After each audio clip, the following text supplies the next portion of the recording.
Bom dia, gente. Muito obrigada pela presença de todos vocês aqui. Eu sou Larissa Albertino, estou presidente da ABC. Essa aqui do meu lado é Regiana Lamartine, representante do Centro-Oeste, não, representante do Sudeste 2, lá da Brasileira de Minas Gerais.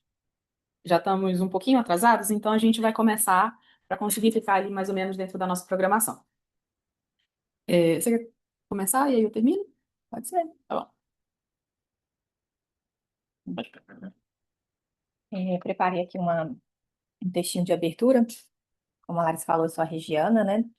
Iniciar é sempre desafiador, dúvidas podem surgir. Será que vou conseguir? Será que dará certo? Na clínica, receber um novo paciente nos demanda alguns cuidados. Nós, analistas, devemos estar atentos diante de quem estamos e, com o fim no tato, compreender como iniciar, acolher e, ao mesmo tempo, estabelecer um vínculo. Realizar uma entrevista exige cuidado para que ela não se transforme em um questionário invasivo ou diretivo. Estabelecer um contrato que faça sentido e resguarde a dupla. Favorecer uma transferência genuína e não sedutora, para então seguir uma longa e não linear jornada ao lado daqueles que nos procuram com suas dores. Há analistas que fazem isso com mais tranquilidade e segurança, outros nem tanto. A verdade é que no início estamos sempre diante de um desconhecido, de um universo particular. Sendo assim, mesmo com todos os livros de técnica psicanalítica, há uma impossibilidade de protocolo rígidos.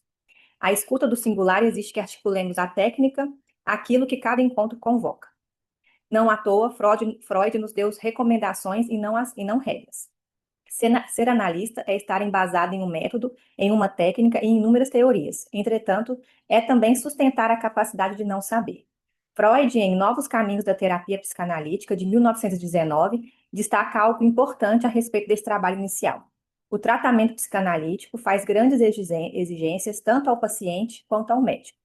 Do primeiro, exige sinceridade, tempo e dinheiro. Do segundo, aplicação laboriosa e estudo.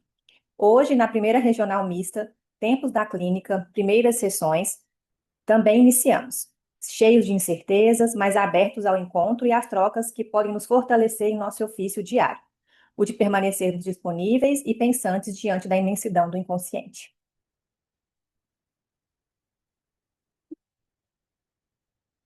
Obrigada, Jean. Bem, então eu vou encerrar também escrever um pouquinho, né? Vou encerrar esse momento da abertura e a gente segue para a primeira mesa. Primeiro, oi, gente querida. Estou muito feliz de recebê-los aqui. Essa casa é muito especial para mim e ela é casa também para mais dois membros da diretoria, que é o Juan e a Cidiane. Então, é muito especial receber esse evento da BC e é muito especial para a gente receber vocês aqui também. E o primeiro regional. Então, muitas emoções. Enfim.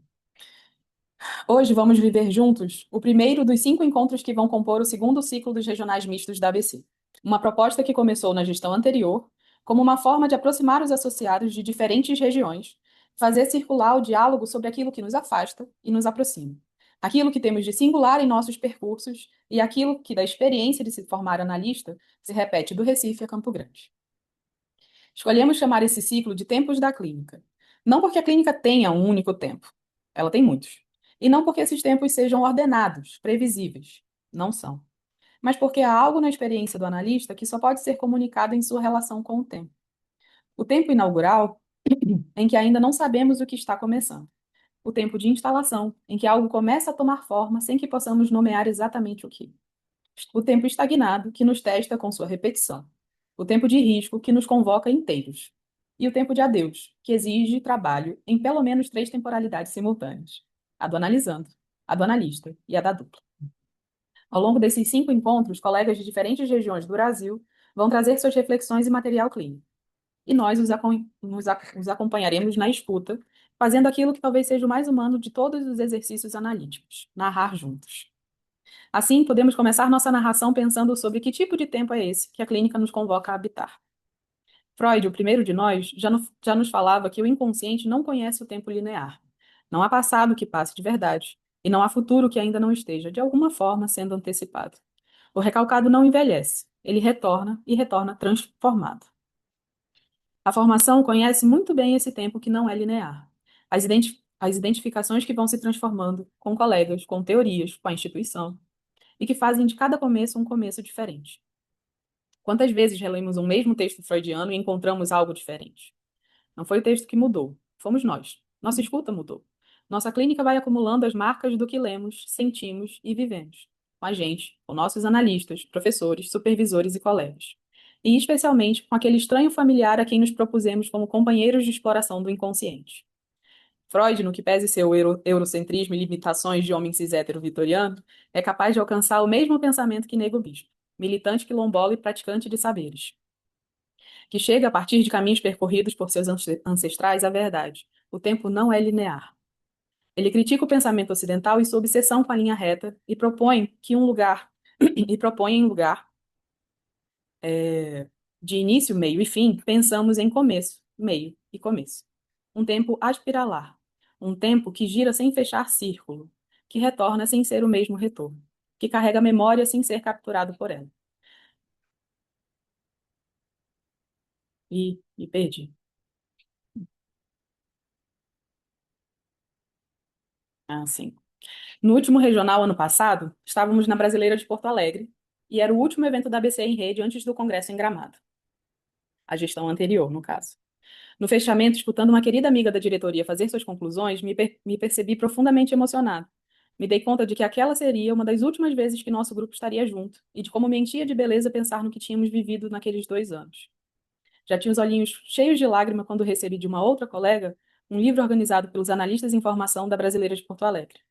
E vendo na contracapa a foto de outros 2 amigos queridos com quem estive no local, pensei nas construções coletivas que erguemos juntos, e que serão encontradas por aqueles que vêm depois de nós. Como nos alertou o Nego Bispo. Começo, meio, começo. Aquela despedida já carregava dentro de si um início. Me despedi da ABC em rede e do meio voltei para o começo. Assim como eu, também a SBPRJ faz essa volta. Era daqui o primeiro presidente da ABC, Sérgio Nick, e a sexta, Maria Tereza Lopes. Ancoragens diferentes na história, em momentos diferentes da vida da nossa associação. E a âncora entre uma diretoria e outra não é um plano, mas uma aposta. A de que vale a pena ocupar esses espaços. A de que o que fazemos juntos aqui importa, para a formação que estamos vivendo, mas talvez principalmente para os que virão depois de nós, para a psicanálise que queremos construir. Esse regional começa pelos começos, pelo tempo inaugural, pelo momento em que ainda não sabemos o que se vai construir, nem na clínica, nem nesse grupo que se está formando agora entre nós. Não do zero, nunca do zero.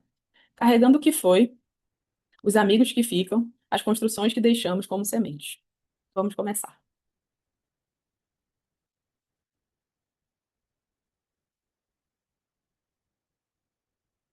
Bem, primeira mesa, a gente vai ter os convidados que são representantes das outras regiões e vai ser coordenado pelo nosso querido Eduardo, que é representante aqui da Brasileira.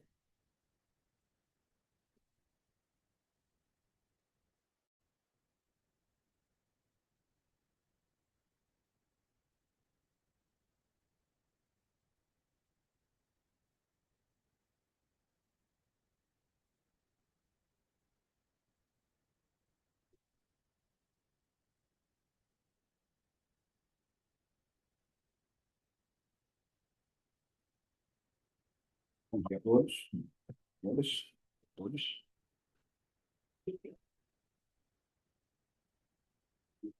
Tem a, tem a bio, sem a bio deles.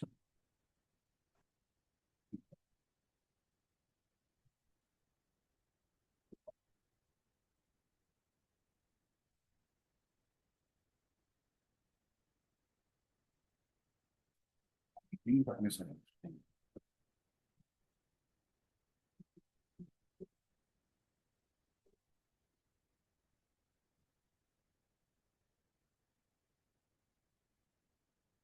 Mais uma vez, bom dia. Iniciando a primeira mesa, nós vamos ter os palestrantes, né? Fernanda Basílio, psicanalista em formação pela SP Fortaleza, psicóloga clínica, psicopedagoga clínica e hospitalar, psicoterapeuta, psicanalista clínica, sexóloga. Vamos ter também Maria da Piedade Romeiro, de Araújo Melo, psicóloga, graduada em psicologia pela Unesp, mestre em psicologia clínica pela PUC-Camp e doutor em saúde mental pela Unicamp. Ex-conselheira do CRPSP, professora universitária e coordenadora de curso da Unip Campinas e está em formação na SBP de Campinas. Pedro Vitor Santos, psiquiatra, e psiquiatra da infância e adolescência pelo Hospital de Clínicas de Porto Alegre, membro aspirante do 4º ano de seminário da SPPA, presidente da Associação de Candidatos da SPPA e conselheiro sul da ABC. E Camila Almeida, especializanda em psicanálise e saúde mental pela UERJ e membro provisório da SBP-RJ. Tá? Vamos iniciar com você? Tá. Vamos iniciar com a Fernanda Basílio, tá? Palavra é sua, 15 minutinhos. Bom, vou usar isso aqui, ó.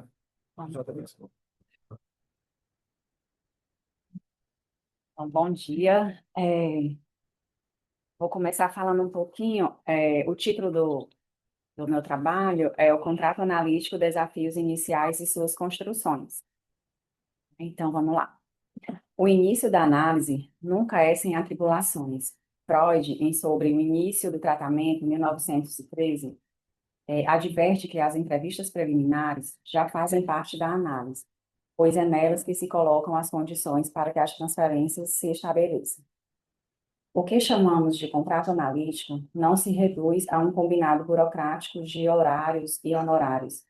Trata-se de um ato fundador performativo que instaura um terceiro simbólico entre analista e analisando. Um dos primeiros desafios é o da demanda, que por muitas vezes o próprio analisando não consegue alcançar. Geralmente, quem procura análise chega com um pedido de socorro, em busca de alívio imediato, de resposta, de cura. Cabe ao analista sustentar esse pedido sem ceder à posição de mestre, guru ou orientador que sabe, sem respostas prontas ou receitas imediatas, mantendo aberto o espaço para que a demanda se desdobre em desejo. Durante as entrevistas iniciais, no momento que irá se estabelecer o contrato analítico, existem alguns impasses concretos, como o dinheiro, o tempo, a falta, a frequência. É importante que no momento inicial das entrevistas sejam bem estabelecidas e entendido o contrato.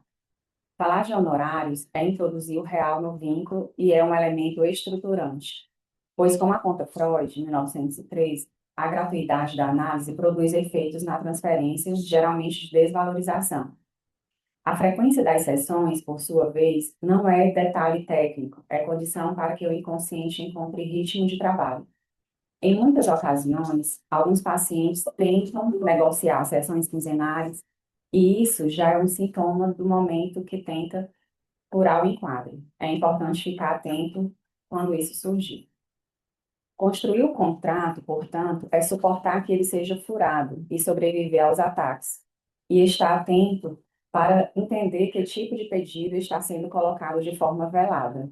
Como bem coloca Ferenczi, em 1928, não se trata de que as regras precisem ser rígidas, mas de usar cada ruptura como o atraso, a falta, o pedido de exceção, como material para recontratar, e buscar sempre ser o mais claro possível para que o vínculo possa continuar bem estabelecido. O Winnicott, em 1956, nos lembra que o SET é a parte do analista, no qual sustenta o ambiente, lembrando que o SET representa a mãe suficientemente boa, e o contrato não é cláusula, e sim hold, o que sustenta, e dessa forma permite que o paciente regrida e viva experiências que não foram vividas. Bleger, em 1967, acrescenta: o enquadre é o não processo, porque permanece mudo para que o processo analítico ocorra. Bleger vem trazendo a ideia do SET como que não muda, não altera, não modifica, porque não acontece. Então, coloca que os horários, o lugar, os honorários, o papel do analista são um mundo constante que fica mudo, para que os processos analíticos, as associações, as transferências, o act-out possam surgir. Assim, o desafio inicial do contrato é sustentar uma falta, num mundo que promete completude instantânea, principalmente nos tempos atuais da tecnologia e da quantidade de informações que estamos tendo em segundos. Sua construção é o primeiro ato analítico. Instaura a lei simbólica, barra o gozo da urgência e abre a cena para que a transferência aconteça, e com ela o inconsciente possa advir. Fazer uma breve retrospectiva com alguns autores que tanto estimo foi uma surpresa, pois pude entrar em contato com muitas angústias que vivi no início dos meus atendimentos, pois essas angústias já tinham nome, e ao ler Bleger, percebo que era apenas um enquadre sendo atacado, com o pedido de desconto, com as faltas sem aviso, com os atrasos. Eu só não tinha experiência, mas mesmo diante dos desafios, me mantive firme para dar continuidade na minha clínica e manter minimamente o que tinha aprendido. Posso dizer que muitos dos meus posicionamentos foram me aprendidos na minha própria análise, que na época nem imaginava em entrar na SPFOL, que na verdade ainda era GPFOL. Mas existia apenas o desejo de ingressar em um mundo tão amplo como a psicanálise. Me mantive meus estudos dentro do que eu almejava e assim fui seguindo. Lembro também o frio que dava na barriga, uma angústia terrível quando eu precisava falar que as faltas eram cobradas, mesmo tendo deixado claro no início do processo. Tinha muita insegurança e achava que os pacientes não iriam mais voltar. Alguns sim. Quando eu ia cobrar essas faltas, os mesmos me chamavam de mesquinha, que eu só pensava no dinheiro, que esse contrato não existia e me atacavam de todas as formas. E por muitas vezes achava que estava errada, mas sustentei e trabalhei minha análise nas minhas supervisões clínicas para poder suportar tudo. Hoje percebo o quanto é importante o tripé psicanalítico. Na época eu não sabia nem o que era isso. Chave, tripé. Então, muitos pacientes passaram e se foram, mas muitos estão até hoje. E entendi que a cada a gente se fala na sessão, a cada momento que sobrevive aos ataques, a cada não ao pedido. Posso ficar mais alguns minutos? Tudo isso foi importante para que esse medo fosse se transformando em confiança e criando dentro de mim uma sustentação maior do enquadro. Precisava ser aquela mãe suficientemente boa, que cuida, mas que também frustra. Me lembro bem de que muitos pacientes chegam com a demanda de que só podem pagar sessões quinzenalmente. E isso é algo constante, algo de pacientes iniciais e de pacientes que já estão com alguns meses. Muitos deles falam que não queriam parar, mas também não estão com condições financeiras para manter a sessão semanal. Em outras épocas, eu diminuía os valores das sessões para manter aquele paciente, principalmente quando se tratava de crianças, depois de um vínculo estabelecido. Mas hoje percebo, depois de muitas experiências, supervisões clínicas e análises, que não era o dinheiro. Claro que tem casos que sim, né? Mesmo sabendo que em alguns momentos sim. Mas a dificuldade do paciente de permanecer, de criar vínculos, medo da intimidade, ódio em entrar em contato com o que dói, não aceitação de que precisa entrar em contato com suas angústias. Então, existem alguns casos que já foi proposto quinzenalmente por mim, o paciente está em processo de desmame para o fim da análise. Quando ele chega para mim e diz, quero caminhar com as próprias pernas, né? De todos, apenas uma se foi dessa forma. As outras do desmame ficaram e disseram que ainda não estavam prontas.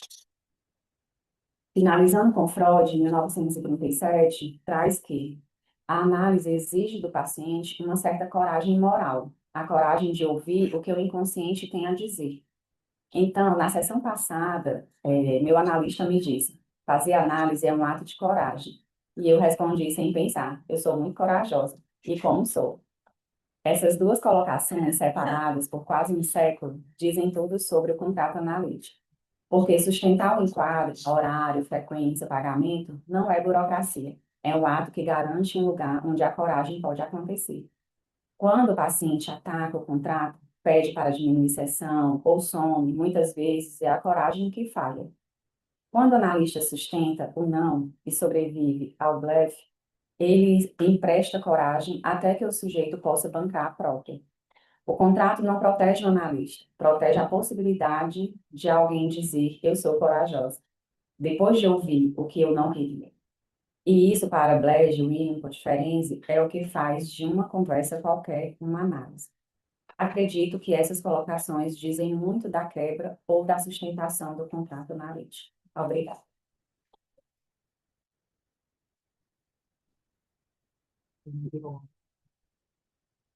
Instigante, né? Já começamos com outubro, né? Bom, agora, dando sequência, Maria da Piedade Romero. Eu. Só lembrando que a gente vai deixar as perguntas, o debate para o final, tá bom? Aqui o microfone chega até aqui. Você que funciona isso? Chega. Você deixa bem pertinho. O pessoal ouve bem. Bom dia a todos, a todas e a todes. Queria cumprimentar os meus colegas da mesa. Um prazer estar aqui com vocês, da diretoria da ABC. Eu sou da Sociedade de Campinas, estou na metade do meu processo formativo. Estou ainda entregando o primeiro relatório, estou naquela fase de terminar ainda as supervisões. E estou muito feliz, assim, né? Demorei um tanto para chegar na sociedade, porque fiz uma carreira universitária, fui fazer pesquisa, publicar outras coisas, e cheguei no momento em que era um momento interno meu, onde eu me senti pronta para estar ali. Bom, eu fiquei ouvindo a nossa colega Fernanda, viu, Fernanda? Gostei bastante. E eu tinha escrito aqui um texto, usando um pouco do Blecher, usando o Fábio Hermann, usando Freud, porque eu fiquei com a parte da gente discutir um pouquinho a questão das entrevistas em psicanálise, né? O que é uma entrevista em psicanálise? Aí eu pensei que eu vou ler muito pouco e eu vou trazer algumas reflexões baseado no que eu escrevi, porque eu acho que 15 minutos talvez não seja suficiente. A gente que é professor, nós temos esse mal, a gente fala muito, né? Porque professor, é isso. Mas eu queria começar indagando, né, assim, quando é que se começa um processo analítico, né? Quando é que alguém resolve buscar, né? Quando é que alguém vai lá e se informa assim, nossa, mas tem tantas psicoterapias, agora nós estamos na moda da TCC, né, que dá efeito imediato. O que que significa ser psicanalista nos tempos atuais, tempos sombrios, né? Difíceis, nos tempos imediatistas, nos tempos de tecnologia? Como é que é isso, né? E como é que a gente como profissional da psicanálise, como é que a gente sustenta esse lugar de tempo, de paciência, de suportar a dor, de ampliar um pouco seus estados mentais para dar conta do mundo e da vida e de nós mesmos, né? Então, acho que primeiro, assim, antes da gente chegar a agendar com alguém, a gente se informar sobre alguém, alguém nos indicar, a gente fica pensando assim, o que que aconteceu com a gente mesmo ou com os nossos pacientes que fizeram ele chegar até nós? Né? O que mobilizou? Né? Foi uma angústia, foi uma dor, uma preocupação, alguém indicou, é um sintoma que alguém viu e que a própria pessoa não percebeu, é um sofrimento, enfim. As pessoas vão buscar análises pelos seus mais diversos motivos, né? Mas eu penso, e a gente que não trabalha com diagnóstico, né? Eu acho que a gente nunca trabalha com diagnóstico, isso é muito importante numa entrevista, é a gente poder pensar o seguinte: a análise começa muito antes do paciente estar em encontro com a gente, né? Até porque a gente resiste bastante para poder chegar ali. Então, começa lá quando a pessoa vai se dando conta de que ela vive um excesso, que lhe faltam coisas e que ela precisa cuidar de si própria. Às vezes ela nem sabe muito bem por que ela vai para uma entrevista. Às vezes ela vai porque alguém indicou, às vezes ela vai porque ela tem um sintoma, às vezes um médico indicou, enfim, um colega. Mas o fato é que ninguém chega para uma entrevista psicanalítica assim, sem nada. E aí eu aprendi uma coisa com o Di Loreto, o Di Loreto, né, o nosso colega que é psiquiatra, o Di Loreto foi, inclusive de infantil, o Di Loreto foi o que trouxe a psiquiatria infantil para o Brasil, né? Quando ele criou a infância em São Paulo, ele dizia assim para a gente, olha, você quer conhecer o que está acontecendo com aquela criança, bota os pais numa sala e deixa eles falarem. Olha, escuta, escuta, vai ouvindo, vai ouvindo, vai ouvindo, e você vai entender um tanto de coisas sobre aquele funcionamento familiar, sobre aquela criança. E era muito bacana, porque nos livros dele ele cita alguns exemplos de entrevistas com os pais que ele fazia, assim, e eu aprendi muito com ele, né? Eu não trabalhei com ele, mas eu estive com ele em alguns eventos na universidade. E é isso, né? A gente tem que deixar as pessoas falarem. E aí eu queria comentar que nós temos três pressupostos básicos numa entrevista psicanalítica, tá? Gente, eu queria só falar uma coisa para vocês, eu queria pedir desculpas. Eu não sei se nós temos deficientes visuais, mas eu esqueci, eu tinha que ter feito a minha audiodescrição, né? Não está sendo transmitido o evento? Eu anotei aqui, acabei não fazendo. Eu sou uma mulher branca, uso óculos, tenho cabelos nos ombros, cabelos pretos, olhos castanhos escuros, estou com uma blusa jeans e é isso. Tá? Eu deveria ter feito isso no começo, desculpe. Bom, então eu queria falar das três questões fundamentais numa entrevista psicanalítica. Primeiro, uma entrevista psicanalítica, ela tem que possibilitar a associação livre. Se ela não possibilitar que as pessoas cheguem para uma entrevista e elas possam falar livremente o que elas têm a dizer, a gente acaba fazendo uma entrevista, como você disse, dirigida, uma entrevista invasiva, uma entrevista onde a pessoa está ali para falar sobre o que nós queremos saber e não sobre o que ela quer trazer para a entrevista. Então, é fundamental. Freud já dizia isso. Ele tem que ter associação livre. Se ela não estiver presente numa entrevista psicanalítica, ela não é uma entrevista psicanalítica. Ela pode ser um tanto de outras entrevistas que também são importantes, são fundamentais, mas para nós aqui, para a delicadeza, para a peculiaridade do nosso trabalho, a associação livre precisa estar presente. Um outro aspecto que é fundamental é a capacidade do analista de ter atenção livremente flutuante, né? De poder ser capaz de deixando esse estado de liberdade mental para o paciente falando, e a gente associando também ter uma atenção onde tudo é levado em consideração, como diria Fábio Herman, você tem que levar a pessoa em consideração. Então, você tem que ter essa capacidade da atenção livremente flutuante.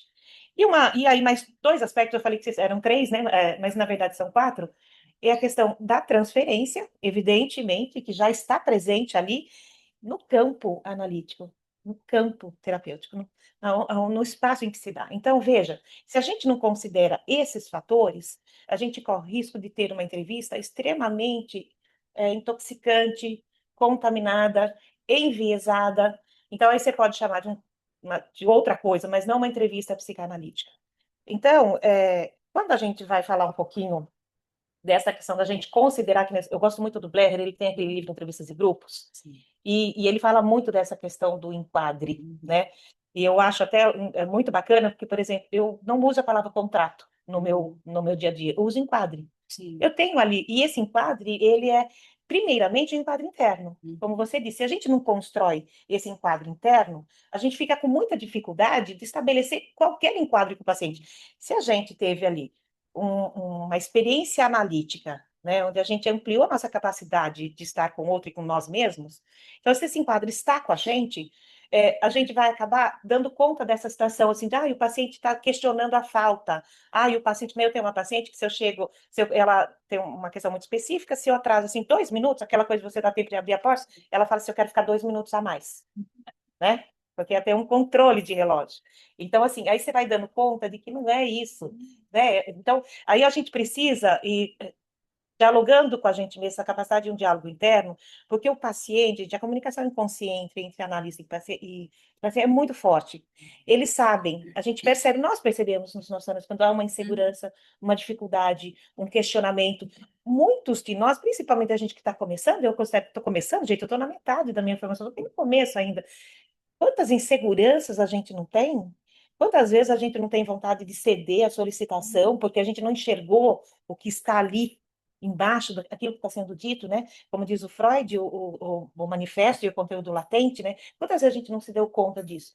Então, à medida que a gente vai entrando em contato com a gente mesmo, a gente vai se liberando para poder estar com o outro de forma que a gente possibilite que a gente possa ter, então, o paciente se sinta acolhido, recebido e com uma capacidade de escuta do analista bastante grande para que a associação possa aparecer, associação livre, e a gente consiga, então, ocupar este lugar, né? De uma entrevista que realmente seja um espaço em que a pessoa possa se sentir compreendida. Acho que a entrevista em psicanálise, tem gente que considera as entrevistas iniciais já como sessões mesmo, né? Eu não uso muito o termo entrevista, é que aqui o tema foi entrevista, né? Então a gente vai usar esse termo, mas na verdade já são as primeiras sessões, já são o início, né? Às vezes o paciente não fica, às vezes ele fica, às vezes ele vai embora e volta depois, porque não deu conta daquilo que foi vivido ali. Enfim, cada um tem suas particularidades do processo. Mas o fato é que qualquer encontro com o outro, qualquer encontro de dois inconscientes e duas mentes, vai produzir alguma coisa nova, alguma outra coisa que o Fábio Herman chama de intersubjetivo, que o Ogden também tem trabalhado muito com isso, terceiro analítico. O Fábio Herman lá atrás chamava de intersubjetivo, ou seja, quando você está ali, duas mentes estão ali, já produz alguma outra coisa, que já não é mais eu e nem o outro, mas já é algo novo, e que isso pode ser transformador. Às vezes, uma boa entrevista consegue suscitar um tanto de coisas muito interessantes dentro de cada um de nós mesmos, porque a gente sai transformado no encontro com o outro, né? A gente aprende muito com as pessoas e as pessoas vão aprendendo muito com a gente, é uma questão de troca, né? E aí, eu achei muito interessante, porque eu tenho pensado muito assim, o que significa, né, a gente estar num processo formativo, né? O que nos traz aqui, como foram as nossas primeiras entrevistas lá, as nossas primeiras análises, os nossos inícios. E hoje eu fico pensando, né, que esse tripé, que é tão importante, que agora para mim já virou 5 itens, porque eu acho que além dos 3, a gente precisa acrescentar a vida institucional, porque a psicanálise precisa de vida institucional. Ai, desculpa, já estou passando o tempo, gente. E tem também, acho que um quinto item, que é a escrita psicanalítica, né? Que não é fácil, que não é fácil, porque é uma escrita muito particular. É uma escrita que requer muitas. Então, acho que além disso, ainda tem mais esses 2 itens que eu acho que faz parte. E nós estamos aqui não à toa, estamos numa instituição de psicanálise. Nós temos essa necessidade de um pertencimento, de um vínculo, e a gente precisa prezar e cuidar da transmissão da psicanálise, né? Bom, como meu tempo está acabando, gente, eu até tinha separado aqui algumas coisas que o Freud fala, a questão da entrevista, mas eu vou ficar só com algumas coisas. Primeiro, eu queria dizer assim, a entrevista ocupa, né, esses primeiros contatos, e não é à toa que a ABC escolheu esse tema tão importante, o início, né, porque disso depende muita coisa. Esse contato inicial, essa entrevista inicial, é uma questão central, e que ali está toda a questão psicanalítica. Ali você já percebe toda a forma de trabalhar e a forma de pensar e a forma de estar no mundo, né? Uma boa entrevista, a gente consegue perceber muita coisa, né?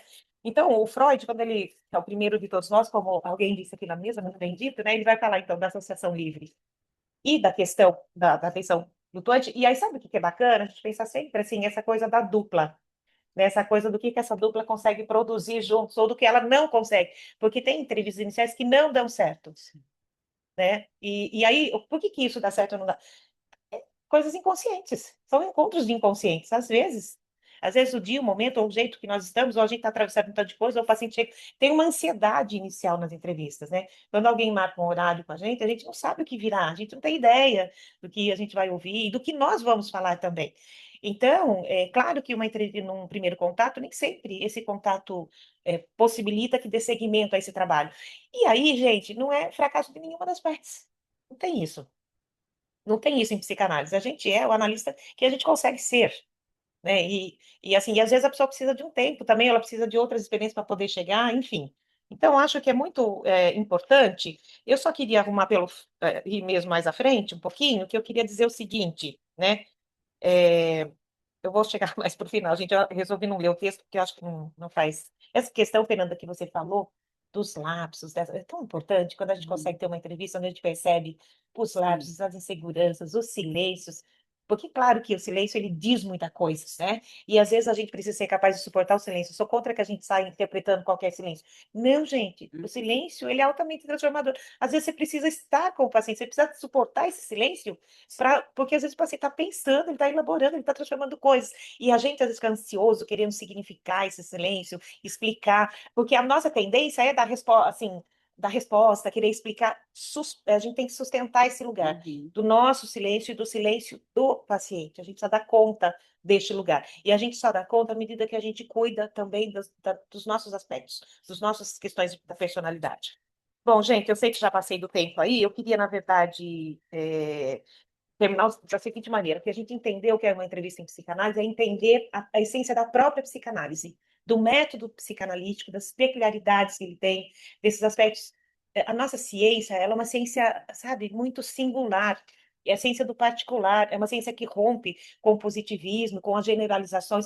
Por isso que a gente nada contra a maré, nós estamos nadando contra a corrente, porque tudo que é proposto na sociedade atual, a gente está contra, a gente está falando lá, ó, calma, paciência, vamos observar, a gente precisa observar, a gente precisa ter paciência, a gente precisa ter tempo, a gente tem que ter capacidade de estar com o outro. E tudo isso vai contra a rapidez e a urgência dos tempos atuais. Então é isso, gente. Obrigada. Desculpe se eu passei o tempo, mas um prazer de estar aqui.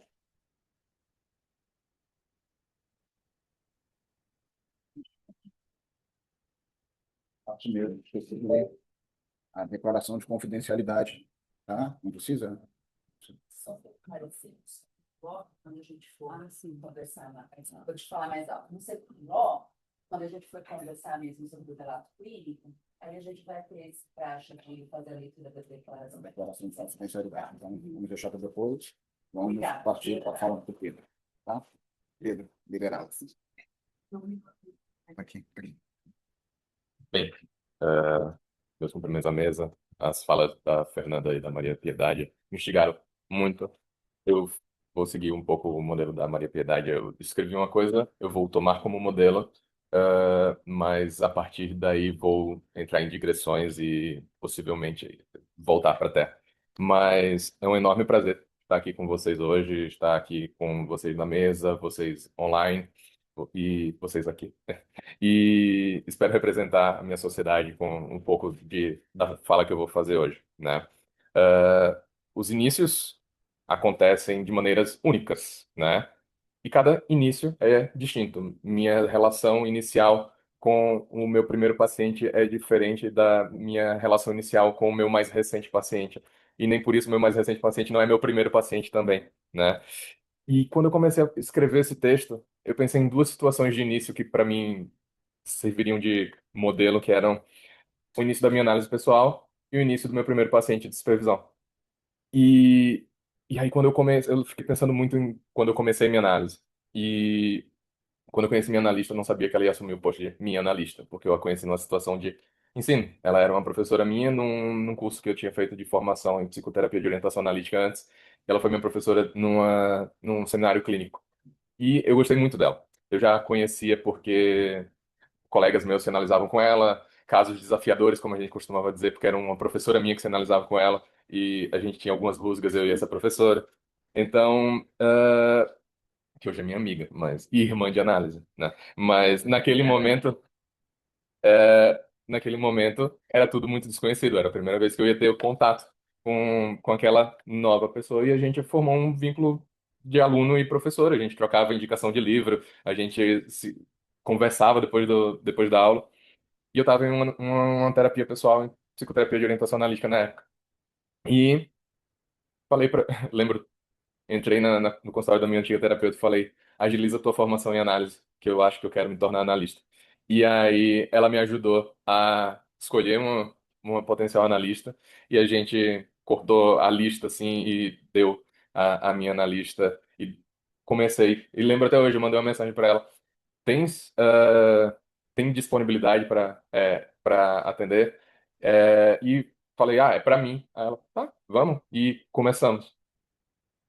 E é muito curioso esse início, porque uma das coisas que a gente tanto trabalhou era justamente nessa mudança de perspectiva, em que ela não era mais a minha professora e a partir de então seria minha analista, e de como eu a conhecia de fora e não tem como não fingir que não conhece, dissociar a tal ponto, afinal de contas, se alguém está buscando uma terapia para integração e não para desintegração e dissociação. Então, um dos outros fatores relacionados à escolha dessa minha analista também é eu conhecia a sociedade a qual ela pertence, a qual eu pertenço, porque vários outros professores que eu tive durante a minha residência eram dessa sociedade também. Então, já tinham conhecimento da teoria e do que os embasava e de como os levava até lá e de como se portavam. E, salvo exceções, era algo que não dava para passar vergonha, assim. Era algo consistente. Eh, e me fez pensar cada vez mais em como aquele caminho era um caminho que fazia sentido para mim, né? Ah, eu também penso que quando a gente tem esse início, como eu pensei muito, estou do lado, estou deitado no divã e estou sentado na poltrona atrás do divã. E, nessa diferença de fala e de escuta, muito dos nossos conteúdos precisam ser distintos e a gente poder se escutar como alguém a ser descoberto também está presente no momento que a gente está descobrindo o outro e mostrando para ele o inconsciente, né? Isso é uma das coisas que retornam sempre na minha análise, que é como eu me envergonho quando surge o inconsciente, porque foge de mim. E isso é muito doloroso para mim. E aparentemente eu sou muito controlador.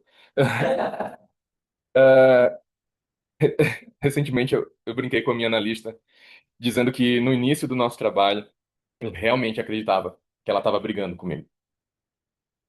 Hoje eu sei que o que fazemos me ajudou a perceber que ela só é uma pessoa muito enérgica e um pouco falastrona.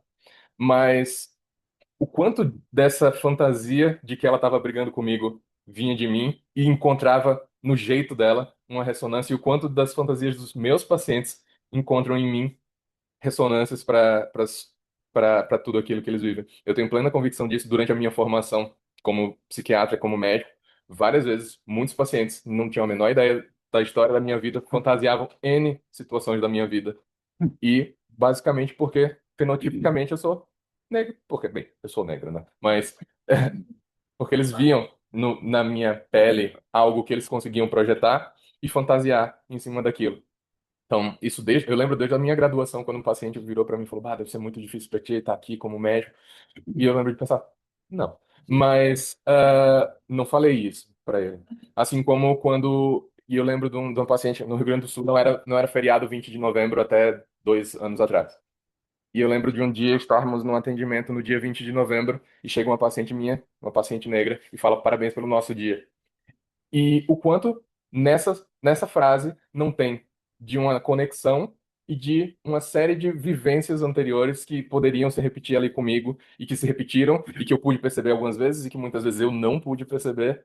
E o quanto dessa comunicação inconsciente é fantástica e é o que a gente trabalha no nosso dia a dia, né?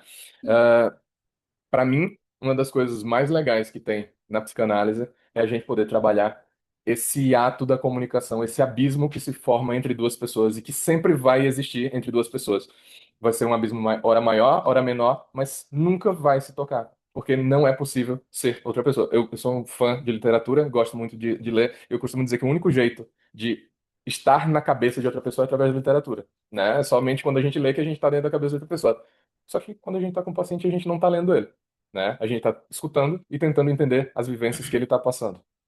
Eu também costumo brincar que a escuta analítica, a escuta costuma ser a única maneira, o único exame. A minha brincadeira é um pouco mais pesada, eu costumo brincar que o único exame eminentemente médico é o exame do estado mental. Porque exige ser humano para poder realizar aquele exame do estado mental. E que somente esse ato é exclusivamente humano, né? A gente pode ter um analista de comportamento animal e treinar um cachorrinho para sempre fazer cocô na graminha, ou até tem gatos, ou para treinar o gato para fazer cocô na privada. Existe isso. Eu nunca tentei, mas existe isso. Então, tudo isso é possível, mas se a gente não escutar a comunicação que existe entre duas pessoas e o abismo em- que faz um silêncio estrondoso e ecos, e a gente não vai estar fazendo o nosso trabalho, que eu penso que é tão importante, né? Ah, e aí entra uma coisa que eu carrego muito, que é, a gente não conhece muito o jeito de outros colegas trabalharem. A gente pode discutir como os colegas trabalham, a gente pode supervisionar e ver em supervisão e assistir seminário clínico, mas a gente não está lá com o colega durante a sessão. Então a gente só está em sessão com os nossos pacientes ou com o nosso analista. Tipicamente a gente tem poucos analistas na vida, né? Sei lá, se muito, 5 analistas. E eu espero que a gente tenha mais do que 5 pacientes na vida. Então, cada momento de encontro é uma nova descoberta. Cada momento de descoberta do outro é também uma percepção do que surge na gente. Por isso que eu sou fascinado pelo instrumento da contratransferência. Por mais que eu tenha estudado recentemente Lacan e eu vou estudar ele dizendo que não existe contratransferência, isso daí é problemático, blá blá blá, eu acabo acreditando muito que a gente é o nosso principal instrumento para poder facilitar a escuta do inconsciente dos nossos pacientes, de quem a gente está concordando em trabalhar.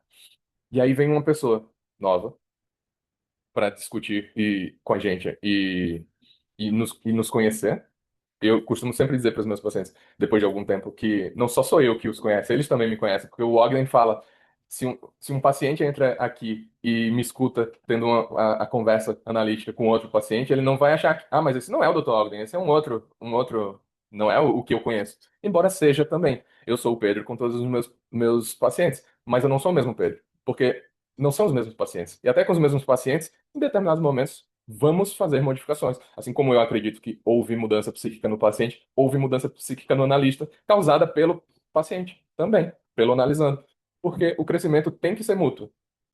E isso é uma coisa que eu acredito, que se não houver um mútuo crescimento, é como não vai andar para frente, porque se o paciente cresce mais do que o analista é capaz de comportar, vai ser algo que vai ficar capengando, vai ficar algo, é algo que não parece fazer muito sentido. Então é preciso um ajuste, né? Assim como a gente tem que ter a tolerância e a paciência para lidar com os pacientes que não crescem no ritmo que a gente gostaria, que é muito mais frequente da gente tentar estabelecer um ritmo para o paciente e dizer, vamos lá, vamos lá, vamos lá, vamos lá, vamos lá, vamos lá, né? Portanto, uma coisa que para mim é essencial quando a gente pensa em análise, quando a gente pensa em início de análise, é a gente estar diante de uma situação totalmente familiar e desconhecida. E, por ser desse jeito, todas as vezes que a gente encontrar uma pessoa nova, a gente vai ficar com muitas ansiedades. E o nosso papel como analista no porvir, é aprender a tolerar as ansiedades, para poder também ensinar, muitas aspas, não ensinar, para o nosso paciente que é possível não saber. E não saber é uma angústia. A gente tenta encaixar N teorias, N explicações, a gente quer abranger o máximo possível da psicanálise e estudar 120 anos de teorias psicanalíticas para poder fazer aquele paciente ser entendido. Mas às vezes ele não precisa de 120 anos de teoria, ele precisa só ser escutado para poder ser entendido. Então, só, eu coloquei só, mas só é muito. Só é tudo aquilo que o paciente não teve até então e que está buscando a gente para poder, de alguma maneira, obter. Falamos das questões de enquadre e de setting, e eu acho que uma coisa muito importante é a gente não se ater a algo externo, é algo interno. Uma das minhas grandes críticas ao Meltzer quando eu estudei, parecia que ele demorou 20 anos para poder perceber que, não, pessoal, o que importa é o que a gente sabe dentro e não que a gente use todos os dias a mesma roupa, né? Como ele costumava ter. Então, que a gente possa ter uma noção de que o que a gente traz para o paciente está dentro da gente e que o que está no nosso ambiente influencia, mas o que a gente tem a oferecer é mais do que o divã e o setting e assim, quadro, é algo que eu gostaria que ficasse para todo mundo.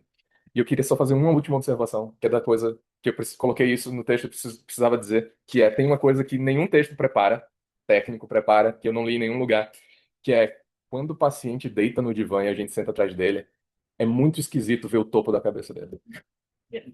É uma visão nova que a gente não espera. Tem uma pessoa deitada de costas para você, e você vendo o topo, e você olha e pensa: eita, vai ficar careca.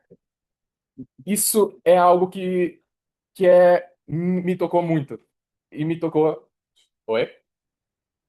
Por onde a gente nasce, é a moleira, né? Então, é algo muito. Me, me deixa muito, muito, muito intrigado. Enfim, é isso. Muito obrigado.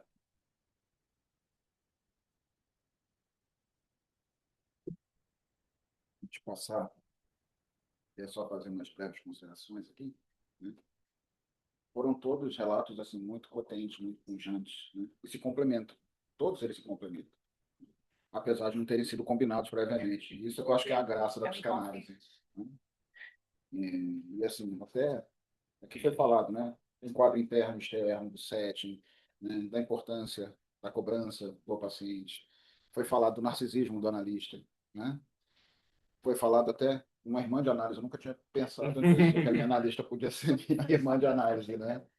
Achei interessante isso. E achei interessante também essa questão de romper com essa tensão superficial, né? É como se fosse um mergulho mesmo, né? E você sair da posição de analisando para a posição de analista e depois volta à posição de analisando da formação, né? Essa dualidade que nós, informação, carregamos, né? Vai ser até o final, né? E aí eu não podia deixar de falar, né, do Fernando Rocha, que é dessa casa. O doutor Fernando Rocha escreveu um livro, Entrevistas Preliminares, né? E que ele falava que a coisa mais importante não era o saber fazer, né? Era o fazer saber.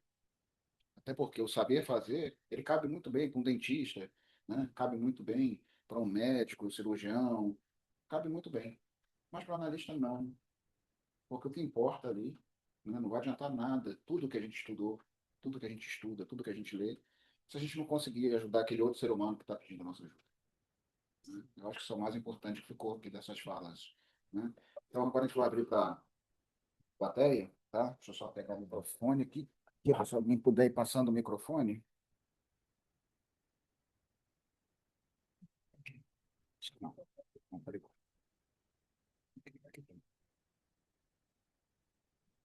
Vamos lá, gente. Vamos para o debate. Parte mais interessante. Bom, meu nome é Maria Tereza, eu sou. Você já está ligado, não? Tá ligado esse microfone? Tá, tá. Agora tá. Agora tá. Meu nome é Maria Tereza, eu sou aqui dessa casa também. Durante muitos anos, Larissa me convidou para estar aqui. 26 anos, há 26 anos atrás, a gente também tinha aqui um evento da ABC, né? Eu estava como presidente da ABC e era assim, hoje olhando vocês, gente, coisa mais linda isso, né? Porque é lindo ver o movimento ganhar corpo, né? E frutificar tanto, porque a gente está aqui, né? Embora todas as outras demandas, a gente está aqui no sábado de manhã discutindo psicanálise, isso é muito bacana, isso é muito bonito, né? Assim, no meu modo de ver. E adorei essas falas, adorei. E assim, a do Pedro, então, eu me identifico muito, porque assim, essa coisa do não saber, né? Como que é difícil a gente suportar o não saber? E como é difícil a gente se colocar nessa posição do analisando, virando analista, essa coisa, né? Porque somos nós somos pacientes. Nós deitamos no divã 4 vezes na semana. Gente, se a gente não aproveitar bastante as análises da gente, dificilmente a gente vai aproveitar bastante dos pacientes também, porque a gente só sabe ler o paciente se a gente se lê, né? E não se mistura. Então, assim, que imenso prazer estar aqui com vocês hoje, agradecer a Larissa, né, por essa oportunidade, dizer que essa casa aqui é uma casa pioneira em muitas coisas, né? A sociedade brasileira, a gente tem aí, agora mesmo, né, a gente com o projeto social racial que começou aqui, né, e a gente vê hoje se espalhado, né, no Brasil inteiro. E como que é bacana ouvir vocês, e vocês estão de parabéns, assim, escutei coisas boas, né? E é isso. Só estou aqui para falar assim, que bom, continue, porque isso é muito bom. E estar aqui presencialmente, olhando para todo mundo, isso depois daquela pandemia chata, né? Isso aqui é maravilhoso. É isso. E sejam bem-vindos, né, nessa casa. Obrigada, Tereza. Gente, eu vou só dar um tempinho para a galera do Zoom ver a Tereza, porque enquanto ela estava falando, a câmera não estava nela. Então, a nossa assistente de palco, a câmera do Zoom, a galera do Zoom, a galera do Zoom. A Cris está providenciando. Dá um tchau para eles, Tereza. Queria se ele mandar muita gente conhecida aí porque eu sou um pouco cega, né, gente? Tem mais. Tô vendo a Maria José. Muita gente conhecida também, dos congressos. Ellen também. A gente não consegue ver todo mundo. A Ana Beatriz está aqui. Ana Beatriz também. Bem, alguém do Zoom quer. Ah, Maria José está na fila. Já posso falar? Sim. Bom, gente, primeiramente eu queria agradecer essa mesa tão bonita e tão importante, né? Eu já estou na minha formação há mais ou menos uns 10 anos, mas eu tenho a sensação de que eu estou sempre começando. Então, falar do início, né, dos inícios, porque quando a gente começa a atender um paciente, é um início. Quando a gente troca de analista também, é outro início, apesar de ser um início com uma continuidade, né? Porque os processos inconscientes, eles não findam, né? Então, eu acho que são questões que sempre batem à nossa porta. O paciente pede para diminuir o valor, ou pede para trocar de horário, muitas vezes chega atrasado. Isso sempre está ali muito latente na nossa clínica, né? Então, acho que foi um tema muito importante que a ABC escolheu para conversar com os analistas em formação. E enfim, quero muito agradecer, as falas, né, foram bem importantes e também convidativas a pensar, né? Obrigada, BC, por mais esse trabalho, esse evento. Parabéns. No próximo eu quero estar presencial. Um abraço a todos. A Ana Beatriz, do Zoom. Oi, gente, bom dia. Quero agradecer aqui essa manhã tão gostosa, tão legal tudo que foi falado até agora, mas tem uma coisa para mim fundamental em falar do início, porque a Maria Tereza foi minha primeira analista e para mim está sendo muito emocionante vê-la, apesar dela estar aí e eu estar aqui. A gente esteve muito junto e ela foi muito importante para mim. E estou achando barato estar falando de início e eu pensando no início da análise, né? Como é importante a maneira que o analista conduz para a gente seguir em frente, né? Então, é um misto de agradecimento à Maria Tereza, que me acolheu, e eu fui da Clínica Social da Brasileira lá nos anos 2000. Muito bom. Beijo para todos. E um beijo especial para Maria Tereza. Plateia. O pessoal do Zoom pode continuar a se inscrever. Bom dia, meu nome é Cláudia. Eu não sou analista em formação, mas nutro um desejo, né, de quem sabe um dia. Mas eu sou psicóloga de formação e acabo de encerrar minha trajetória profissional, né, como docente na universidade. Então, me aposentei agora recente e me identifico muito com a ética da escuta da psicanálise, então me sinto bem instigada, né? E queria trazer, então, mais na posição de analisanda, né, o quanto que essa mesa me instigou, e num ponto assim, mais específico que eu queria trazer, e juntar também com outras falas, inclusive essa do tema, inclusive uma fala da Larissa, que foi quem me convidou para estar aqui. Muito obrigada, Larissa. Da questão dos tempos, né? Do começo, meio e começo. E a sua fala, desculpa, eu esqueci seu nome. Fernanda, né? Quando você fala sobre o contrato, e eu queria trazer, enquanto analisando, o quanto fez muito sentido quando você fala do contrato e dessa importância do contrato para sustentar, o próprio analisando esse lugar de coragem, né? Do quanto estar, né, se submeter, desejar e fazer todo o percurso de não só buscar, né, iniciar na análise, mas permanecer na análise é um exercício de coragem cotidiano, né? Deitar 4 vezes por semana no divã, enfim. E o quanto esse contrato, embora a mesa esteja falando desse início, né, desses tempos, mas o quanto ele é o tempo todo presente, não importa quantos anos você está na análise, essa questão desse contrato que sustenta o lugar de coragem, nossa, como fez muito sentido, né? Então, nas falas aqui que se complementaram, de fato, né, eu queria trazer isso como nunca tinha pensado enquanto analisanda, mas pensando no termo agora, em termos, né, de formação, o quanto considerar esse contrato, o enquadre, né, o quanto ele é extremamente necessário para que esse espaço da coragem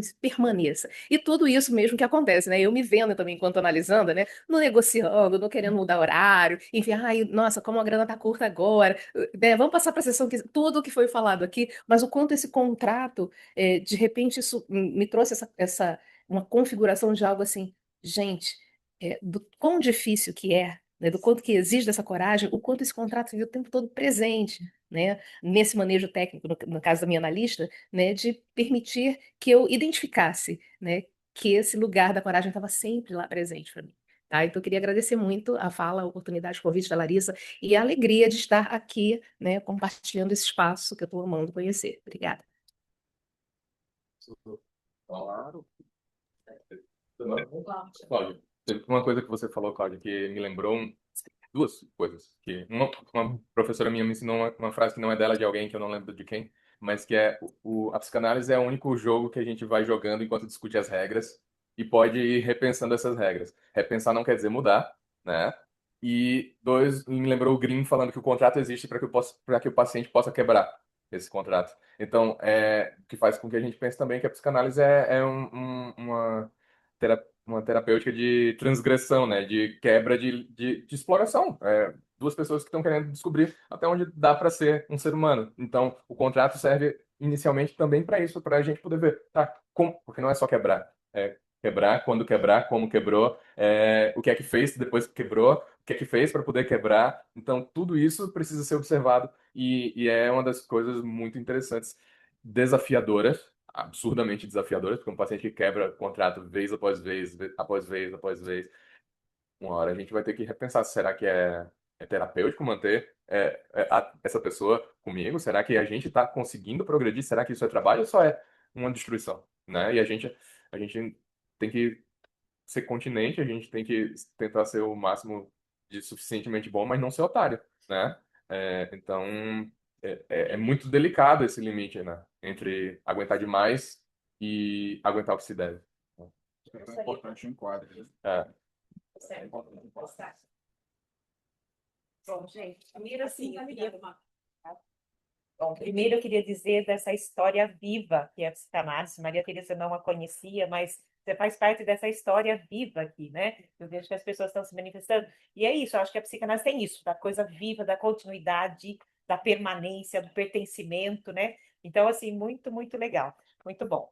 Aí eu queria falar algumas coisas rapidinhas que eu fico pensando assim, né? O Heráclito, ele disse que o mesmo homem não toma banho no mesmo rio duas vezes.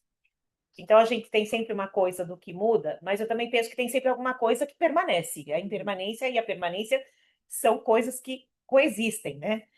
E com isso, eu fico pensando assim, alguém falou, né, dessa coisa inesgotável da psicanálise, e eu fico me remeter um pouco qual é a ética psicanalítica, né? De que ética psicanalítica nós estamos falando, porque quando a gente pensa, né, que a psicanálise ela tem algumas coisas que são fundamentais que têm a ver com o que foi dito por todos nós aqui, que é a questão da neutralidade, mas não é a neutralidade no sentido de que de fato nós somos Deus, mas é porque é um lugar de se é um espaço onde você se coloca naquele que não é o dono da verdade e que não vai definir, vai dizer exatamente o que o outro tem que fazer. Então eu sei o que é melhor para o outro.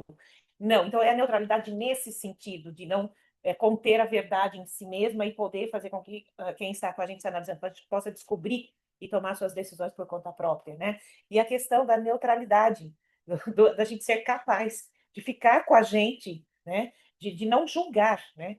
Porque é claro que a ética ela vai muito além da moral estabelecida por um determinado tempo, numa localização histórica, né? A ética ela tem a ver com princípios que regem a psicanálise. Então, essa questão da gente poder se manter abstinente, não julgador, não condenador, é muito importante. Então, eu achei que essa discussão foi me levando a pensar essas questões, assim como um tanto de outras, né? Mas é isso, gente. Eu queria fazer esse comentário breve, né? E dizer que estou feliz por estar junto com pessoas que fazem parte da história da psicanálise aqui do Rio de Janeiro.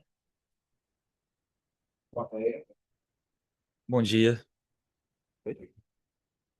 bom dia. Eu sou Henrique, sou aluno aqui do Instituto da SPPRJ. Muito boa a mesa, né? Como a Teresa falou, a gente se sente feliz de ter acordado cedo no sábado, vindo aqui, enfim. Achei interessante que o Eduardo falou sobre esse diálogo, né, as complementações, e a Fernanda começou falando sobre a transferência negativa, né, o paciente que ataca o contrato, enfim, que você até ficou se perguntando se você era mesquinha mesmo ou não, e logo depois o Pedro falou sobre a necessidade do crescimento mútuo, né? E eu fiquei pensando, Pedro, no lado sádico que o analista pode atuar, né? Quer dizer, aquele analista que só interpreta, né, como o paciente está sofrendo ou como o paciente isso e aquilo, sempre pelo lado negativo, assim. E aí acho que eu queria ouvir um pouco de vocês assim sobre a importância desde das sessões iniciais, né, do manejo desses sentimentos negativos do analista, né, para que nesse enquadre interno, né, desde o começo isso já seja usado como uma ferramenta, né, uma contemplação interna para evitar uma atuação ali na relação.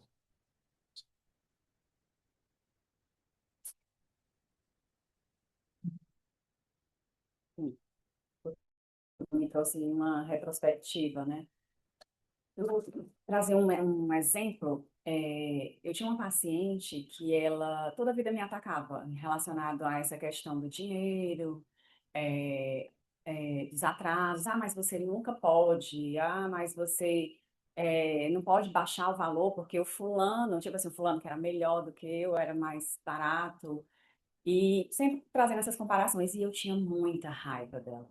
Muita raiva. Então, assim, para mim trabalhar, na verdade, eu levei muito para minha análise essa raiva, né? Esse ódio que eu tinha dela. E aí, com a experiência, com o tempo, com as leituras, eu entendi que, na verdade, era apenas a história dela também era a minha história, né? Então, eu passei a entender que muito do que ela era, do que ela fazia, da história dela, também tinha em mim, né? Então, assim, inclusive, eu tinha uma professora que ela dizia que a gente ia pegar a gente sempre pega muitos pacientes que é parecido com a gente, né? Com a nossa história, nossos casos. E então, com o tempo, eu aprendi, na análise, na verdade, eu entendi isso e foi passando essa raiva na terceira vez, porque ela sempre saía e voltava. Passava um ano, depois voltava. E na terceira vez, ela voltou, né? E o sentimento já estava. A minha loucura já tinha sido trabalhada.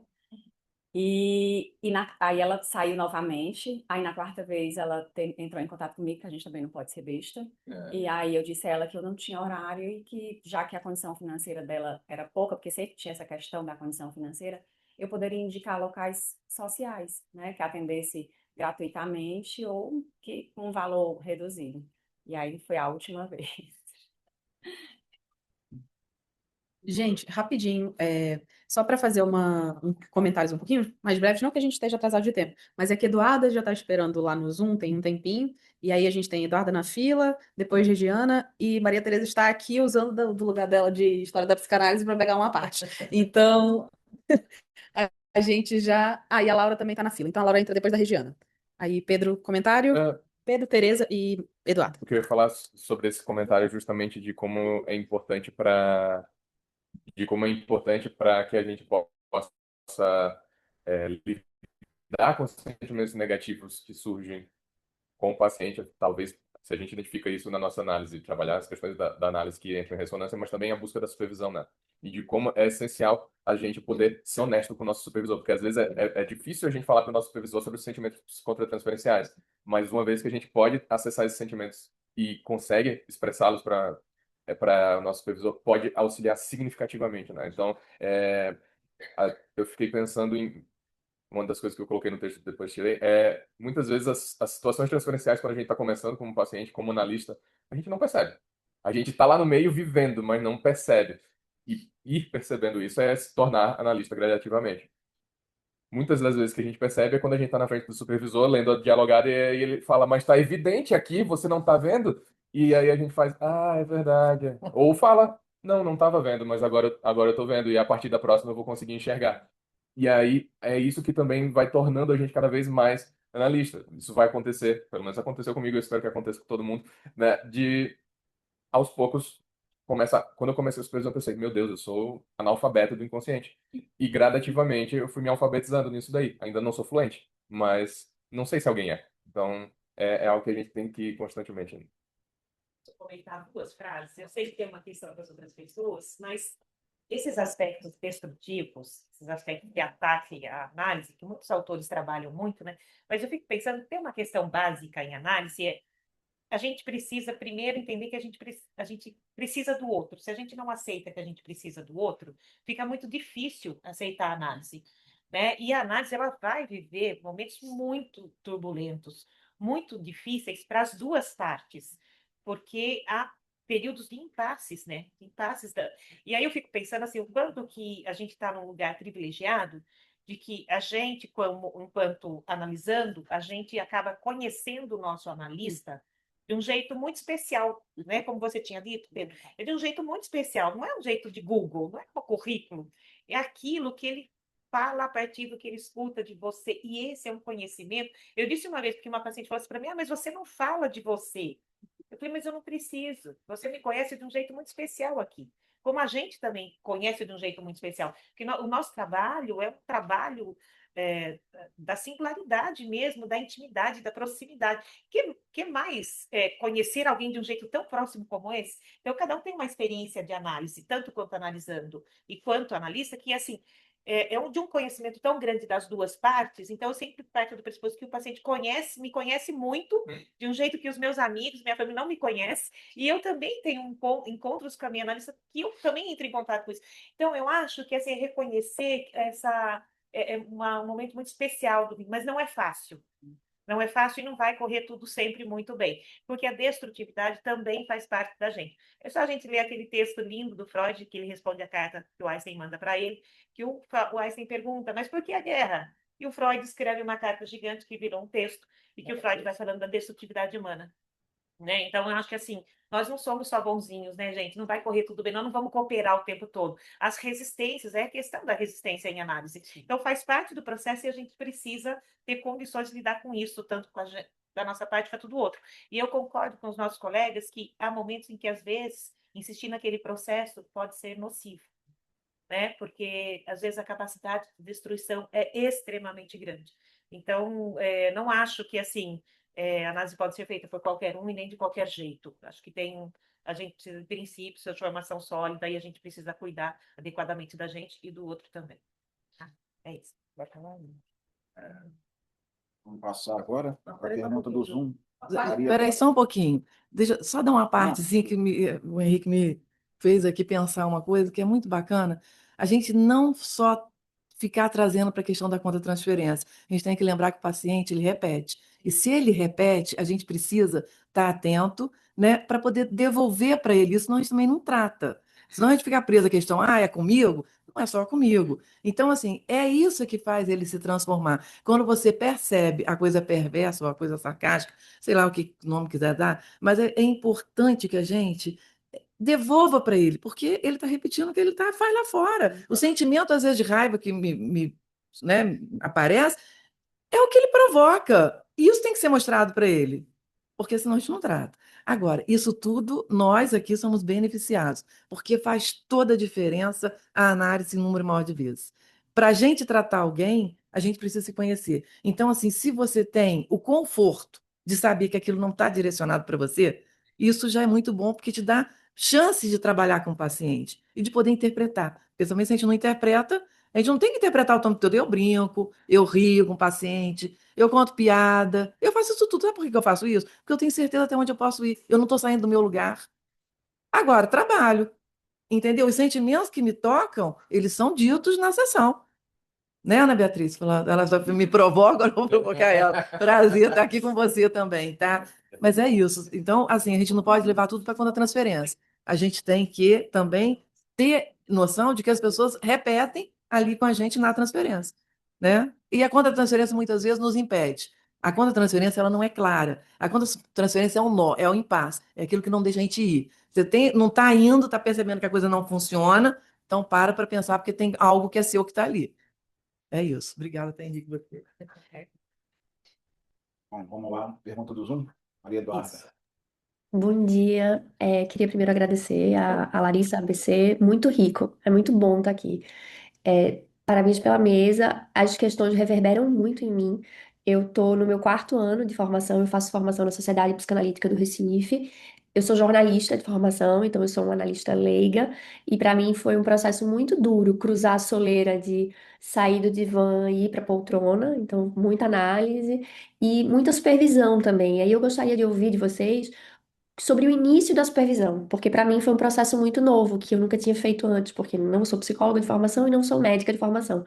E eu percebo como a supervisão é uma peça fundamental aí nesse tripé, e que como pode ser diferente.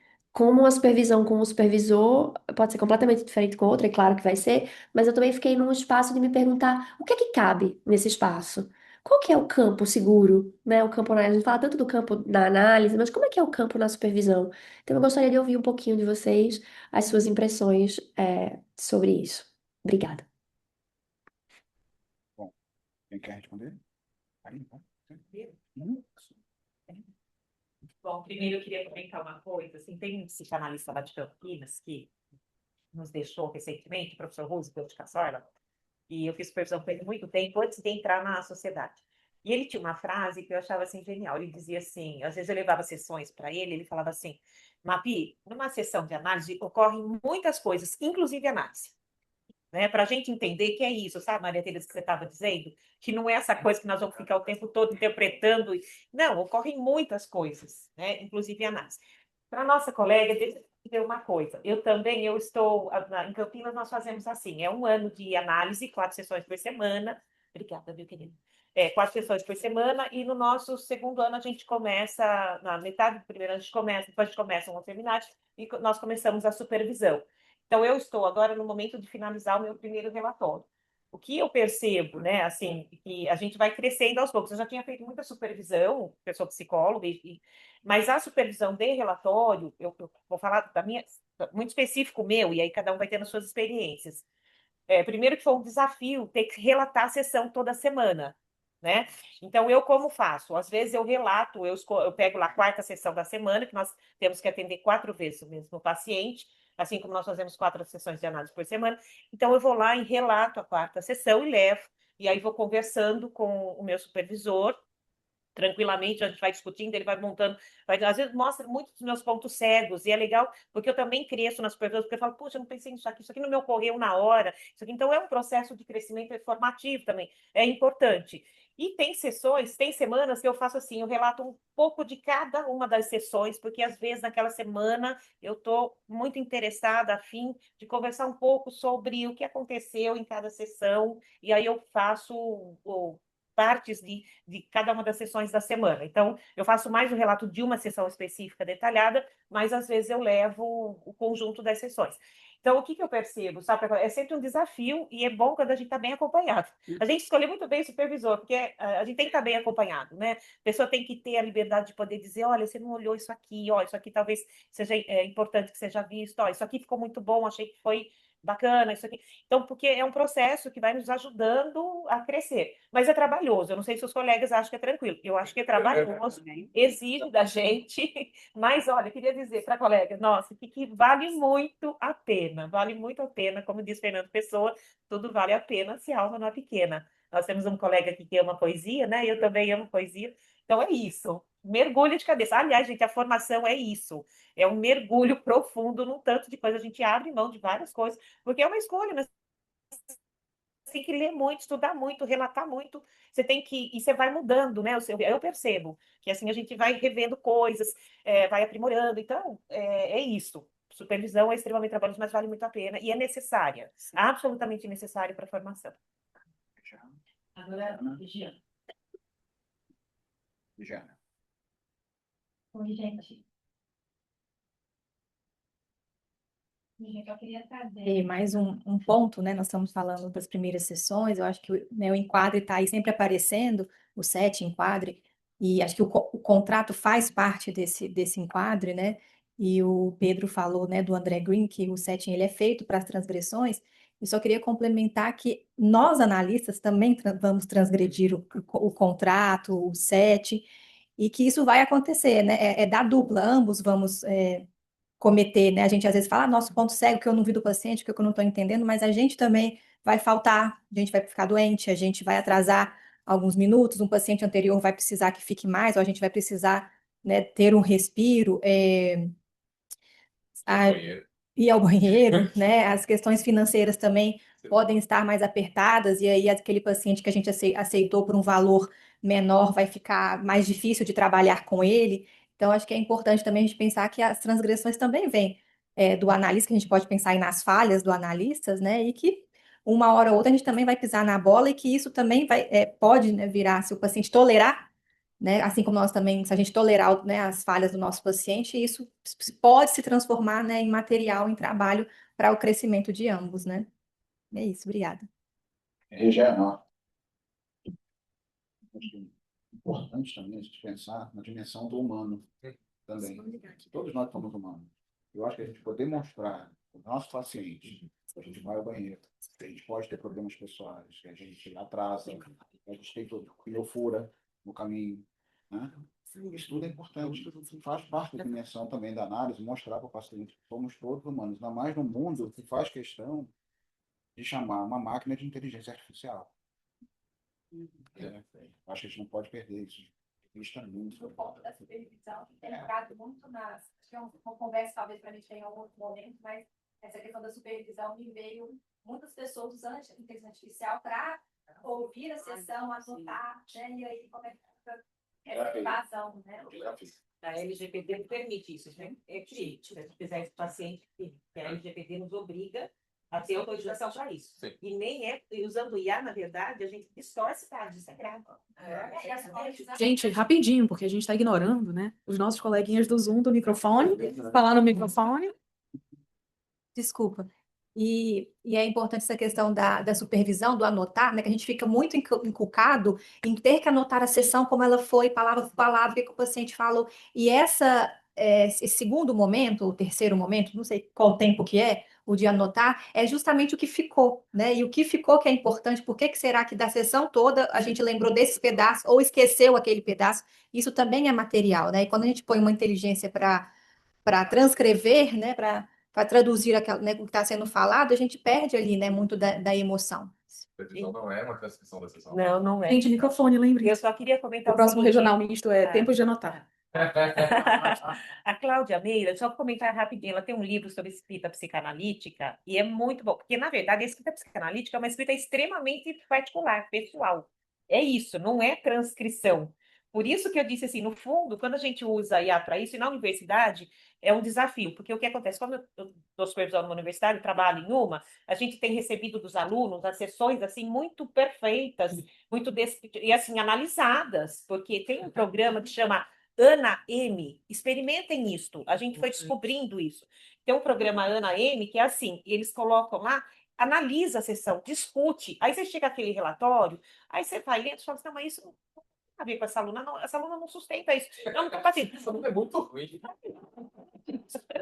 Vai batendo coisas. Então, além de ter questões legais, que existe a LGPD, que a gente não pode gravar nada sem autorização e etc., questão da utilização dos dados,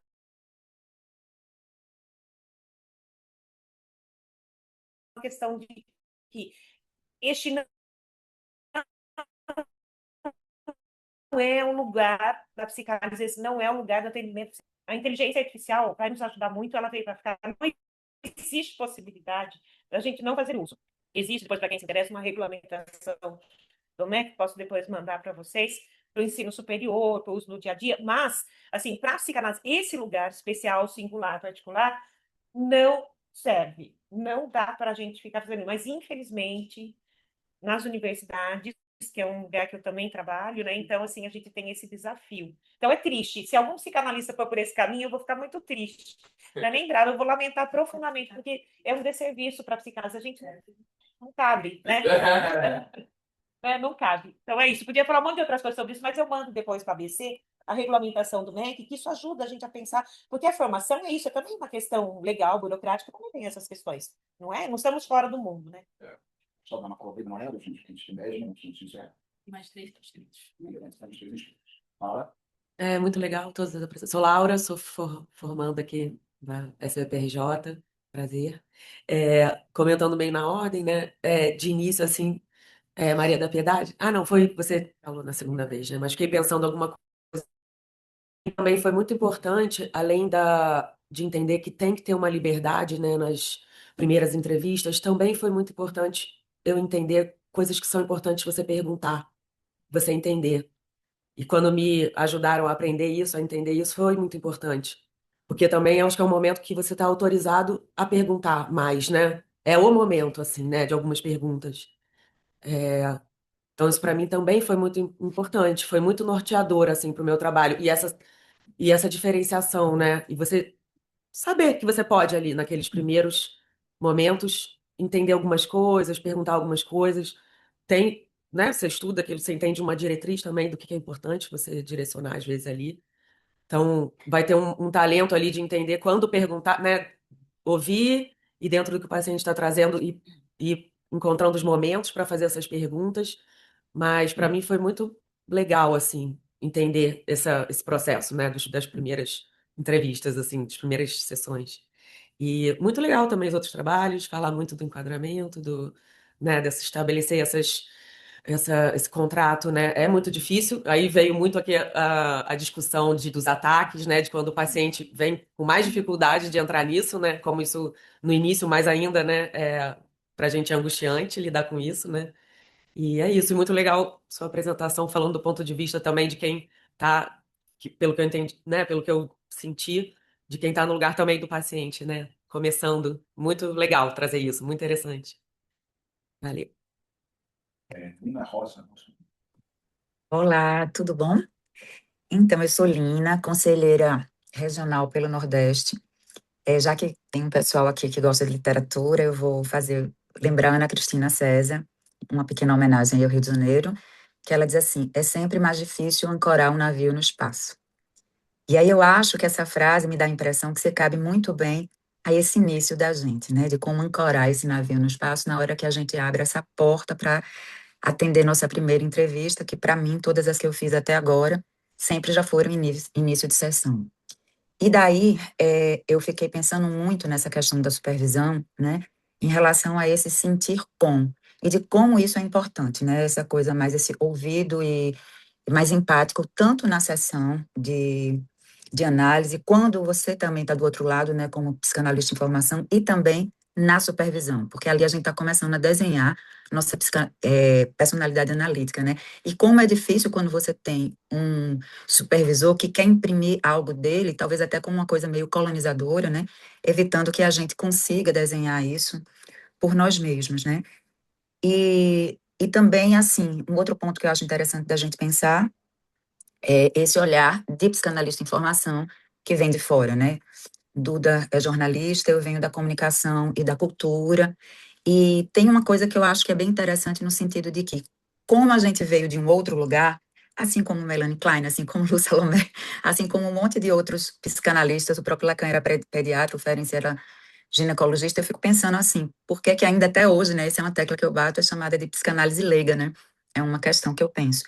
E aí eu fiquei pensando muito nas escutas que a gente tem ao longo da vida. E quando vocês falam dessa questão do relatório, ou do, mais do que o relatório, da transcrição de análise de sessão, que nunca é uma transcrição, eu fico pensando muito, como eu sou redatora de profissão, como a gente encontra cada um a seu modo, o seu canal de expressar essa via régia do inconsciente, né? E fica só aí essa colaboração, porque a minha pergunta originalmente era a mesma de Duda, e eu me senti muito contemplada com a resposta que vocês deram. Parabenizar muitíssimo, os três foram assim. Sei que a gente estuda pouco em Jung, mas foi de uma sincronicidade absurda. Obrigada. Sandra? Bom dia, me chamo Alessandra Guedes, faço parte da diretoria da ABC e queria dar os parabéns, assim, porque realmente foi muito importante e simbólico, assim. A gente está falando aqui do início, né, dos inícios, então, né, de tratamento, mas tem algo que ficou reverberando em mim, assim, e vou colocar para vocês, tá?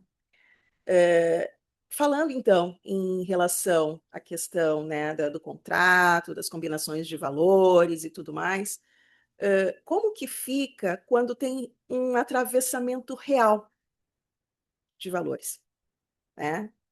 Quando a gente está falando de talvez até uma situação de vulnerabilidade, né? Como que fica? Porque eu fiquei pensando assim, bom, realmente vai ter talvez aquele paciente que tu escuta algumas coisas, né? Eu realmente eu já falei algumas vezes assim que uma coisa que eu me pego às vezes é quando o paciente, eu não tenho condições, não tenho dinheiro, não tenho tá, tive que comprar um celular novo e aí tu vê um iPhone, né? Mas enfim, eu acho que cada um tem, né, as suas escolhas em relação a isso.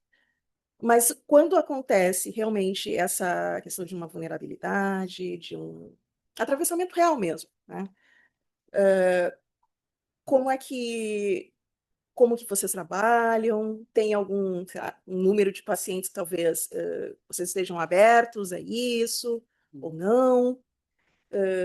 Enfim, fiquei curiosa, né? E queria ouvir mais vocês. Obrigada. Deixa eu responder. Eu tenho algumas. Passei por muitas questões assim.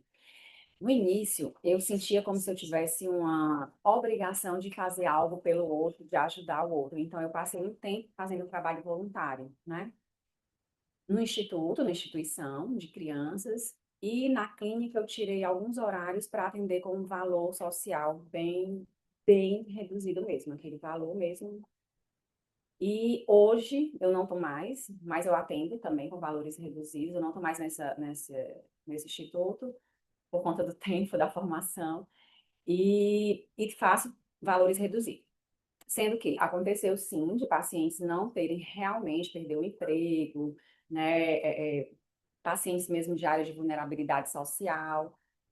Eu dei algumas propostas, né? Uma delas fazia bolo, e aí eu disse a ela que eu poderia receber o bolo como pagamento, né?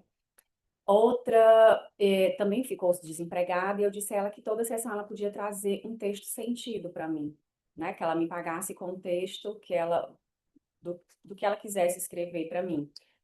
E quando era criança, a mãe e os pais, eu propus desenhos, que eu queria desenhos, que me pagasse com desenhos. Então, aconteceu. A do bolo sustentou. A do texto sentido, ela não conseguiu. não conseguiram, né? E os pais também das crianças também não conseguiram aceitar. Então, é difícil muito também para eles aceitar, dizer que isso é um pagamento, né? Então, realmente é difícil.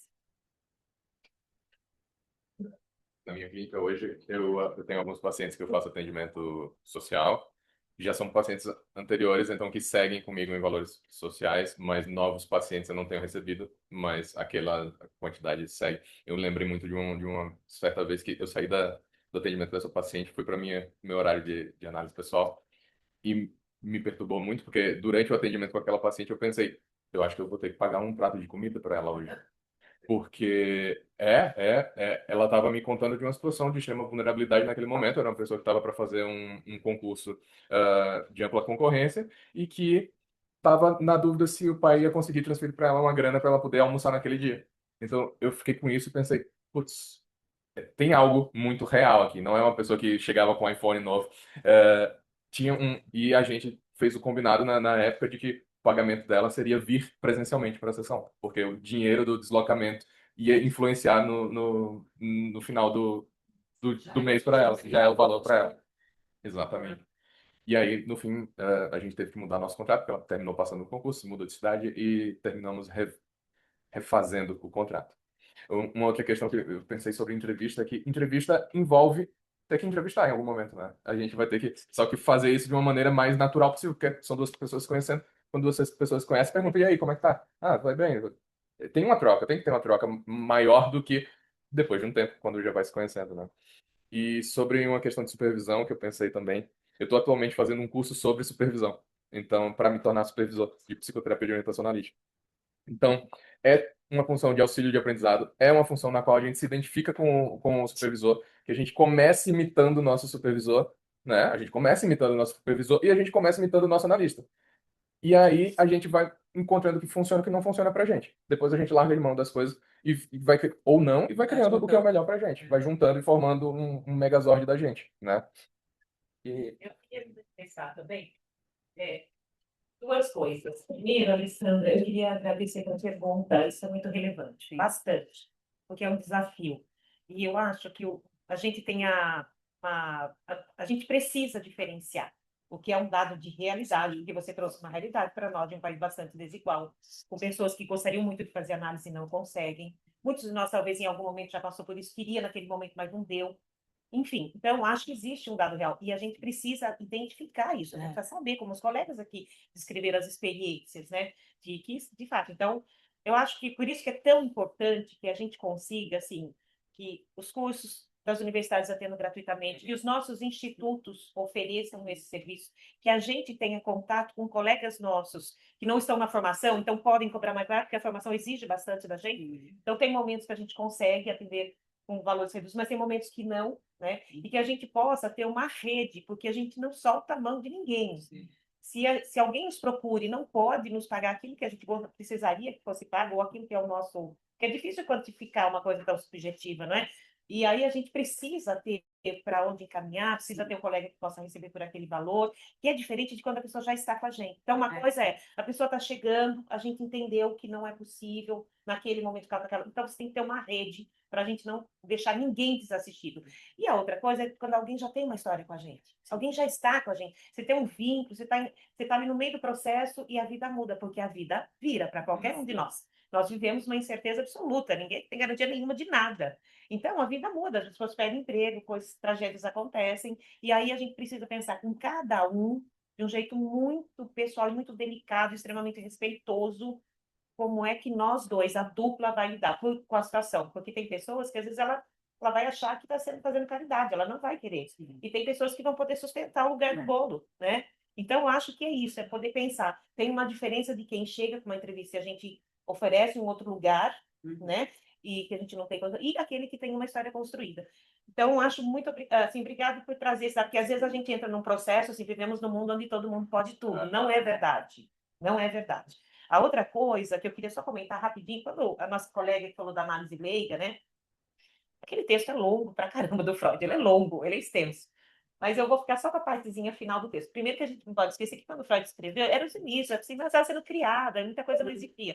E aí a parte final, que é muito bacana, que ele fala assim, bom, nós vamos ter que lidar com isso, então como é que a gente faz? Nós temos que formar as pessoas para trabalhar de uma forma extremamente comprometida, ética e com a psicanálise. E é isso, né, que a sociedade se propõe. A sociedade não é o único local de formação, mas é um local de excelência, é um local de referência, é um local da gente poder preservar e cuidar da psicanálise. Por isso que é tão importante que as instituições existam, né, para cuidar disso. Mas, então, o que eu fico pensando não importa se é médico, se é psicólogo, se está na sociedade e se entrou nisso para valer, né, e se passou por um processo seletivo e se viu que tem condições de exercer, então, que faça isso com muito cuidado, enfim. Aqui é um local de formação, né? E é isso, essa é a questão. Então, eu acho que é importante que tem uma polêmica em torno disso no mundo todo. Eu sou orientei uma iniciação científica que a gente pesquisou a regulamentação da psicoterapia no mundo, em alguns países aqui da Europa e da América Latina e América do Norte. E a gente vai ver que tem países que têm legislações extremamente duras, rígidas. Então, por exemplo, a Holanda é uma delas, o Canadá é outro local. Tem locais que não tem nenhum, nos Estados Unidos é por estado. Então, assim, tem particularidades. Esse é um assunto que a da análise leiga teria que ter uma mesa, um dia inteiro de conversa, tem um monte de publicações sobre isso. Mas, de fato, chegou na sociedade, acho que o compromisso é com a psicanálise, né? Então é isso, gente. Desculpa, tinha tanta coisa para falar, mas não dá, né? A Laura, Larissa, Andressa. Me deu vontade de falar rapidinho. Ah, gente, eu esqueci de falar. Deu vontade de falar rapidinho, assim, como no papel de supervisanda, né, de aprendendo o que é supervisão, para mim foi muito bom e trouxe mais conforto entender a diferença da análise e da supervisão. Até para você, até se proteger em alguns momentos que a supervisão pode ser invasiva para você entender o que você não precisa, até às vezes levar na sua supervisão, onde que você vai trabalhar isso, né? Para você também chegar na supervisão de um jeito. Na análise é outro, é onde você está mais vulnerável, é onde cabe, né? E na supervisão não é análise, né? E isso é muito bom a gente entender, né, no processo de aprendizado, que torna mais, né, mais confortável e mais você, né, vai ali mais seguro do que está acontecendo, né? Ah, não, deixa eu ligar. Rapidinho, então. Não, só também eu esqueci de falar onde é a minha sociedade, eu sou da SBP de PA, né? E só falando assim, o que vocês falaram é sobre a aposta do analista. Tá? Então, e ter essa percepção de que vai ter aquele que a gente vai precisar encaminhar, né? E vai ter aquele que a gente vai poder. Perdão, eu esqueci de falar das políticas de inclusão e de cotas que as sociedades têm feitas. Tem muitas sociedades com políticas propositivas. Desculpa, eu falhei nisso, gente. Perdão, eu esqueci de dizer. E tem várias sociedades que têm uma política de inclusão, que tem proposições a respeito disso, e tem cotas, e eu sou uma defensora disso. Tá? Então, é só para marcar uma posição que é importante. E então, nesse caso, acho que vocês estão trazendo, né, essa questão que é importante, e também gente, não vamos esquecer, Freud tinha uma clínica social. Sim, sim. Então, Eu estava dentro de casa. né, então acho que também nos cabe a nossa parte. É isso. Morena, Jeane, o chat é isso. Isso. Jeane, liberado. Oi, gente, bom dia. Eu fiquei muito tocada por essa oportunidade do regional de nos trazer a chance de pensar sobre as entrevistas iniciais. E a fala da Alessandra, especialmente, me tocou muito agora no final. Porque eu fico pensando, também através dos pares com quem a gente vai aprendendo, essa forma de pensar não partiu só de mim, partiu dos nossos mestres, dos nossos supervisores, professores. E nós temos aqui em Recife um professor que ele fala que a gente precisa ir até o inferno com o nosso paciente.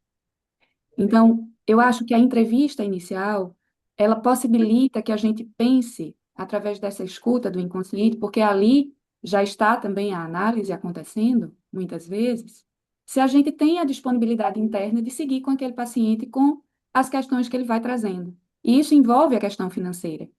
Eu acho que no início a gente está muito implicado em pagar as contas, sobretudo, porque isso fala dos nossos limites, então a gente recebe os pacientes e vai discutir contratos e combinados financeiros. Mas, como já foi dito, falado muito bem pelo Pedro, pela Piedade, pela Fernanda, a gente refaz o contrato ao longo do caminho, porque a nossa escuta é, sobretudo, subjetiva. Mas é muito importante que a gente tenha essa disponibilidade interna de acolher. Se eu começo acolhendo nessa clínica com um valor mais acessível, eu preciso sustentar isso por algum tempo, ainda que depois isso possa ser refeito. E aí elementos vão surgindo, porque os pacientes também traem a si mesmo e nos traem no contrato, né? E eu já vivi situações assim, de paciente que contratou de uma maneira, que concordou fazer atendimento, por exemplo, sem emissão de recibo, uma coisa que muita gente não tem coragem de falar, e aí cito o que a Fernanda trouxe da coragem, né? Sobretudo nesse início, enfim, reivindica esse recibo. Então, é um trabalho muito sensível, muito salutar, e é muito importante para a gente, enquanto analista de informação, ter um espaço seguro como esse para trazer essas trocas e essas partilhas, porque pouco se fala e pouco se transmite sobre isso. Eu acho que é um tema muito sensível que é importante que a gente se apoie, como a Piedade disse, a gente consiga ter uma rede de pares que falem sobre isso sem que haja um tabu, porque é uma dificuldade para quem está iniciando, sobretudo. E para quem ainda não consolidou uma clínica. Acho que a Eduarda trouxe esse exemplo como analista leiga, né? De iniciar, da supervisão, é um investimento muito alto.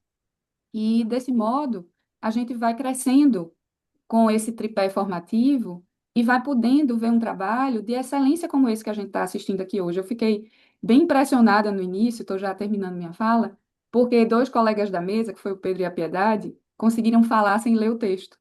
E isso parece que é coisa que só gente grande consegue fazer. A gente que está na escolinha parece que não tem essa segurança, né? Então eu adorei ver isso entre iguais, né? Porque ainda existem esses lugares, né? Como se a gente não pudesse ocupar esse lugar de fala. E é muito bonito ver isso acontecendo. A Tereza trouxe isso na fala dela, porque há 20 anos atrás esteve na ABC e hoje está aqui assistindo e aprendendo também e partilhando também com a gente. E esse regional foi maravilhoso. Parabéns à mesa pelos trabalhos, eu fiquei muito tocada aqui e obrigada, ABC, pela oportunidade. Larissa. Sim, eu ia fazer com certeza um incrível comentário sobre a introjeção do enquadre, mas antes da gente ir para a parte que realmente importa, que trouxe vocês aqui, que são os lanchinhos, que são maravilhosos, inclusive, eu queria dizer para vocês, olhando em roxinhos e olhinhos, e também no Zoom, beijo Zoom, que eu estou muito feliz. Eu estou muito feliz, estou muito emocionada. Vou tomar a liberdade de falar em nome, da diretoria, dizendo que a gente está, acho que com um senso de realização muito significativo, assim, porque quando a gente pensou nesses regionais e a gente estruturou a programação, a gente pensou num tempo maior para poder falar, para a gente poder dialogar, não ficar naqueles 30 minutos que asfixiam as trocas, que, né, claro, custam tempo à mesa, então falar em 15 minutos sobre um assunto é desafiador, mas eu acho que é também uma aposta nesse lugar do diálogo, assim, do que a gente pode trocar e construir juntos. E pelo que eu experimentei e vivi com vocês hoje, estou muito feliz, estou muito orgulhosa da gente, diretoria da ABC, mas da gente, grupo que está aqui, que está no Zoom também.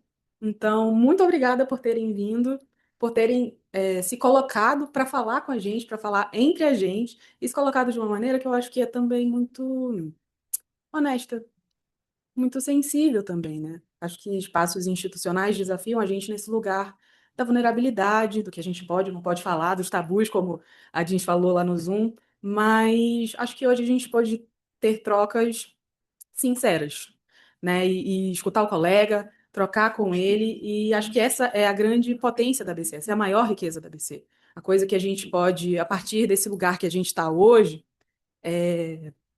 sentir que é nossa e é da nossa construção de analista, né? Então, estou muito feliz, satisfeita. Muito obrigada a vocês da mesa e muito obrigada a vocês que estão aqui, que vieram, e também aos colegas do Zoom nesse sábado de manhã com a gente.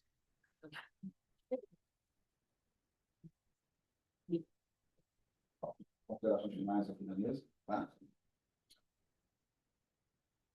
Bom, primeiro, assim, quero agradecer, de verdade, assim, com todas as fibras do meu coração, quero agradecer. Acho que foi uma manhã muito bacana. Queria também pedir perdão por tudo aquilo que podia ser dito e não dá, porque a gente pensa um tanto de coisas e eu vou ouvindo os meus colegas, e é tudo muito interessante, os colegas do Zoom, queria agradecê-los também. A gente vai pensando um tanto de coisa, eu fui anotando, enfim. Então, eu saio daqui, assim, preenchida, sabe, assim, cheia de coisas novas para pensar, para ler, para escrever, para conversar, para refletir, e para pensar também a clínica, né? Então, eu saio daqui cheia de vida, com muita gratidão, estou muito contente, assim, queria agradecer mesmo a ABC, os meus colegas aqui, a Fernanda maravilhosa, o Pedro também, e as perguntas todas. Então, assim, Muito, muito obrigada. Eu acho assim, só tenho gratidão. Nem vou fechar em termos de texto, porque eu acho que eu corro o risco de falar muito, porque essa coisa também de ser professora. Então, não vou fechar em termos de texto, eu acho que eu quero deixar em aberto mesmo, porque essa conversa precisa existir sempre. Né? O desafio da clínica contemporânea, essas questões sociais que atravessam a clínica, enfim, tudo isso tem que permanecer em aberto para que a gente possa dialogar a vida toda. Então é isso, muito, muito obrigada. Também quero agradecer esse momento único e gostoso, né? Aquece o coração e tantas falas e saber que a gente pode errar, que a gente tem medo, né? Que está sempre recomeçando. Falei até, é muito reconfortante escutar de você, né? Essas questões que brinca, que fala com o paciente, sabe até onde pode ir, porque tem hora que eu penso assim, será que eu estou fazendo direito, né? Enfim, mas eu quero agradecer realmente o convite, a presença de todos, a fala de todos, e não dá para falar tudo. E foi um prazer estar aqui com vocês. Então, queria agradecer a todo mundo que está aqui, todo mundo na internet, ó. Olá, internautas, né?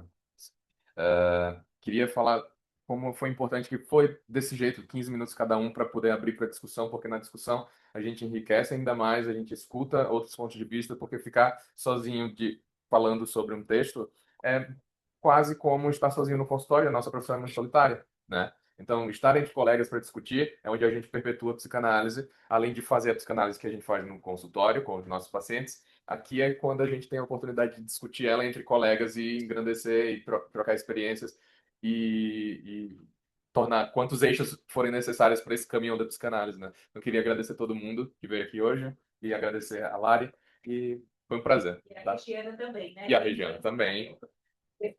Todo mundo. Tá. Obrigadão.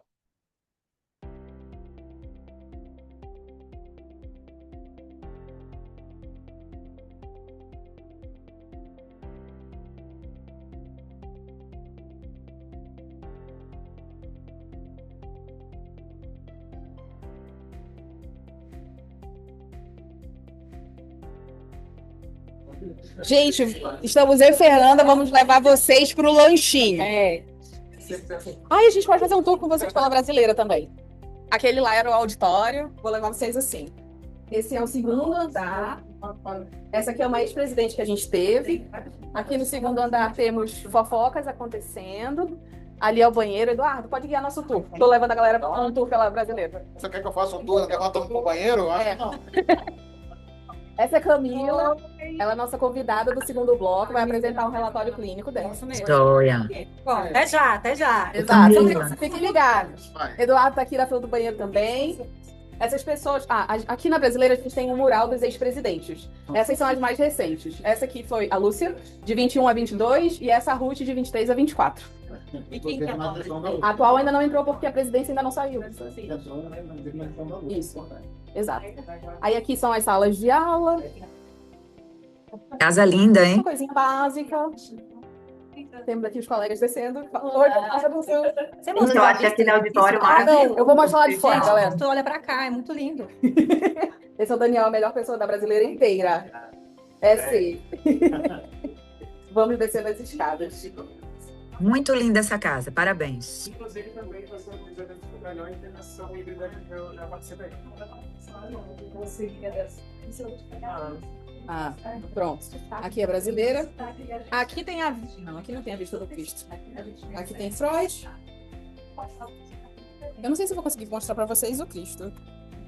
Mas... Cadê ele? Como eu gosto dessa cidade. Gente, ele tá nublado. Ele tá em algum lugar por aqui. Cadê? Lá. Naquela direção. Tá bom. Mas tá nublado. Então vou mostrar pra vocês o resto da sede. Essa é a Laura, nossa colega que falou ainda há pouco. Dá um oi pra galera do Zoom. Olá. Oi, Laura. Não, tá nublado. Que Tem uma nuvem, né? Tem uma nuvem. Lanchinhos, pessoas, mais pessoas. Com licença, com licença. Pessoas. Essa é a Paula, ela é da turma nova. Aqui com eles, ó. Da turma nova. Que bom. Tá, dá um oi pra galera. Pega um casaco aí. Lanchinho. Oi, galera. Oi pra galera. Bom dia. Vou mostrar pra vocês o que vocês estão perdendo. Tá. Olha, não, essa parte pode cortar. Peraí, eu não tô escutando. Dando água na boca, isso daí, isso é tortura. Oi? Maria. Não, a Mari não. Não, a Mari. Ah, tá aqui, Mariana. Maria José Tavares. Uma pessoa tratante? Aquela pessoa tratante. Vou lá tomar um café também, meu pão de ontem. Olha, eu vou sair um pouquinho, porque isso tá uma tortura ficar vendo Vai esse lá. ursinho, viu? A gente se vê Tchau. daqui a 15 minutos?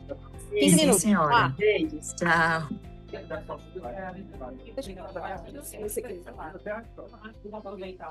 Vai deixar aqui?